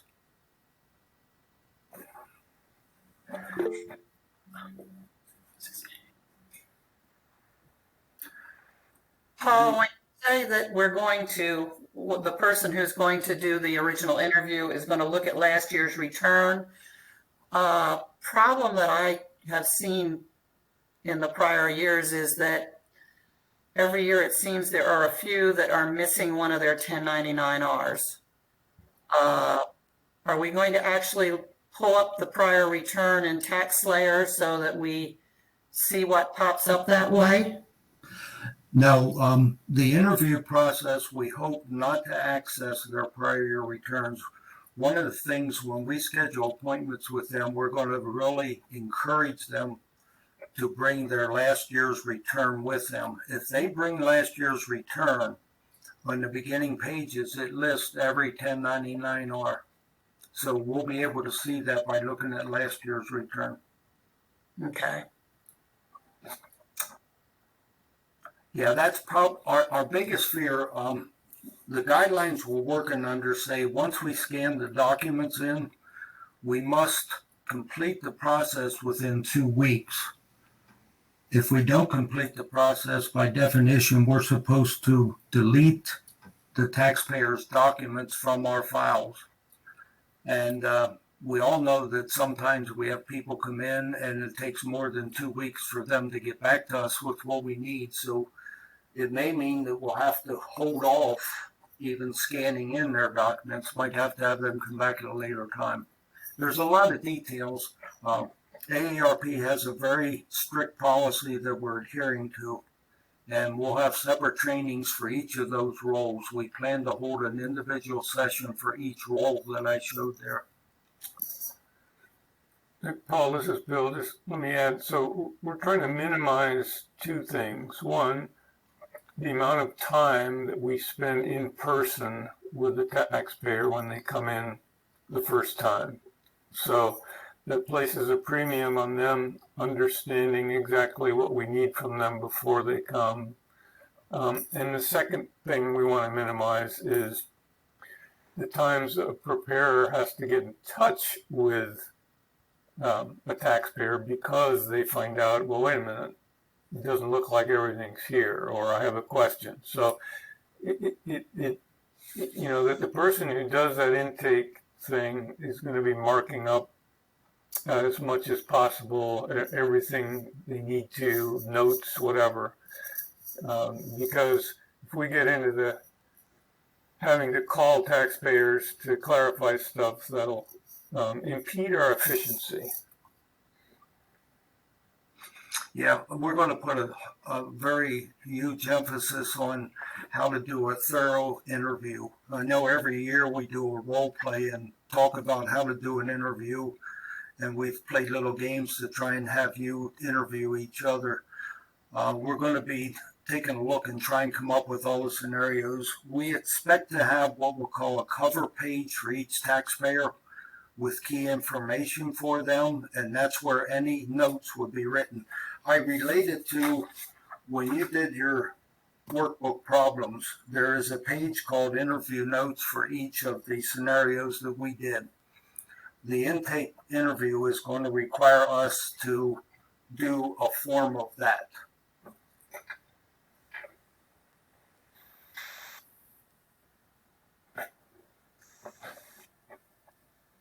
Thank you, Paul. A lot of work to do yet. I guess, are we ready? Ray, excuse me, I see one raised hand. Yeah, mine is Jean. Yes, please go ahead and ask your question. Yeah, it's probably pretty simple, but when you, if you're to do a return as a counselor at home, then your team is always like just the same other person. So if you did it at home, you would just contact the other party to have them go in and do a review. There's a spreadsheet that has been given to us that we're using as our starting point. So every site has what's called a VRC, a virtual return coordinator.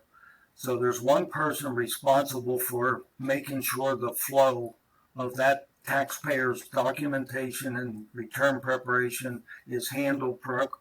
So I anticipate that being in a shared drive for the team. So let's say today we scanned in 10 returns. They would be on the spreadsheet and they would be made available to your team. If you're going to get on and do one of those returns, you would go in and select it and put your initials on the spreadsheet saying, I'm going to take that one. And then you would start the return. How we notify QRs at our sites right now, if you mark a return ready for quality review, it shows up in the list. So if you're on a team and you go into TaxSlayer, or if you look at the spreadsheet and you say, oh, there's a couple available, when you go into TaxSlayer, you should be able to pick one, access it, and do the quality review. So that spreadsheet, which has an awful lot of columns on it, is where we anticipate being able to control. We have to be very critical that we don't miss any taxpayers and we don't get any of their information out into the public in any way. So if I was preparing a return, say at home on a Monday, how would I know that someone, or how do I let someone else know that I needed a quality review? Like, do people have to go on and check every day, or are we only supposed to work at specific days? That's part of the details, and I think it's going to vary by teams, to be honest. At given sites, we'll be discussing different options. I'm going to just show you. Well, I don't really need to show it. What I see us using is that spreadsheet, and I think the VRC for your site. So, for example, at Dover, I will be the VRC.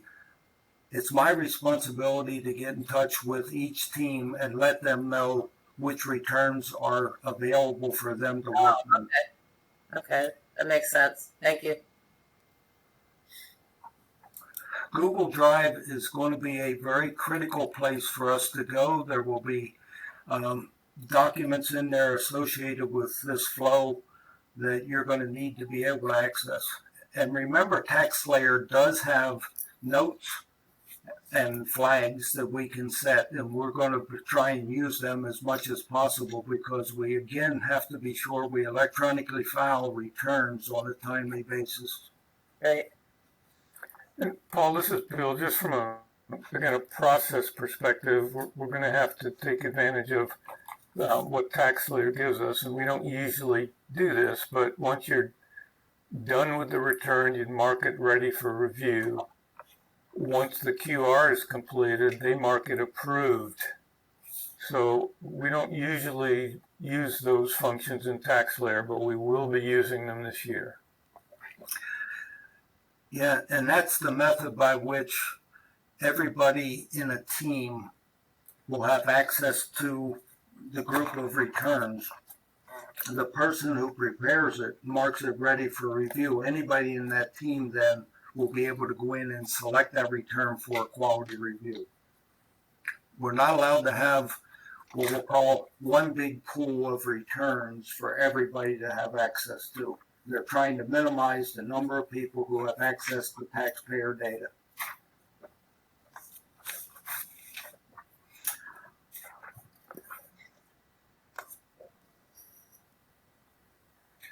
Okay, Judy, I think you're up now.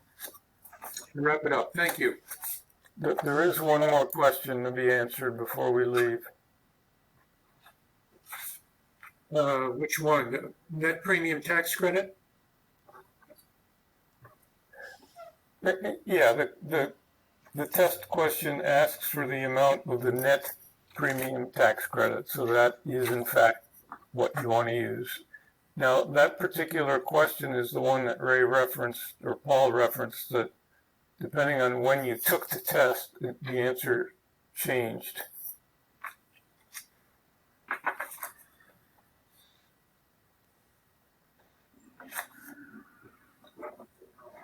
Okay, you want me to go ahead or do you want to talk about that some more?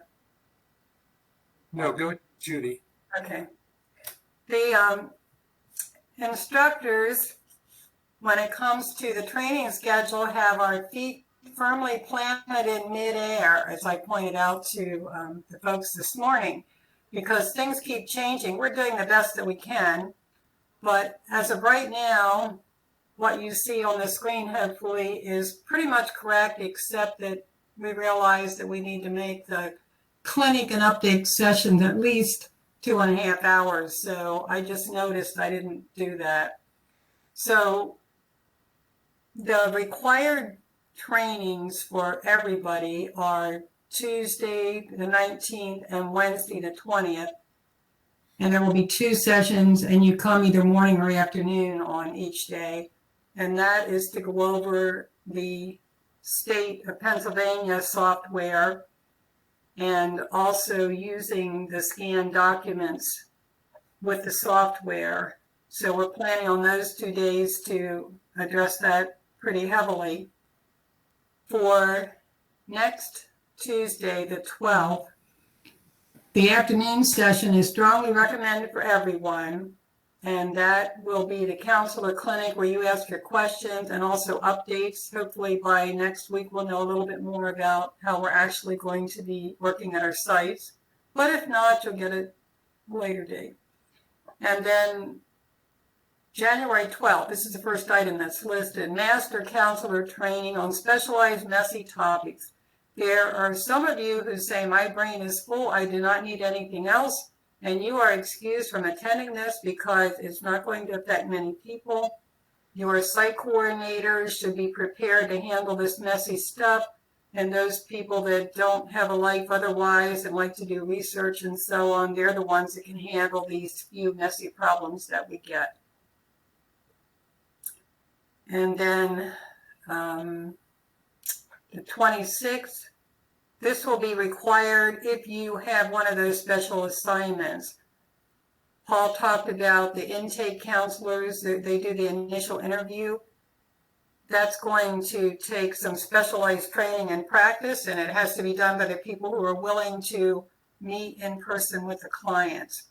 So that is for that group of people, and then the hope is that Tuesday afternoon we would have on-site training for the VRC and scanning teams, because they need to actually work with the scanners and the documents and get a system for that. And then at the present time, Wednesday the 27th is an optional clinic, kind of like we used to have Fridays open for people that need to come in and get help with anything. And this is our best guess for the rest of the month, but we may need to make some changes. And that's all I have to say. Thank you very much, Judy. If anybody has another question, now's the time to ask it.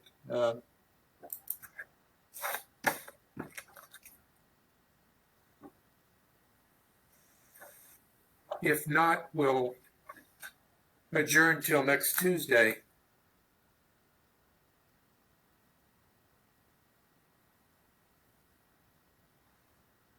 Okay, guys, thank you very much. Thank you. Take care.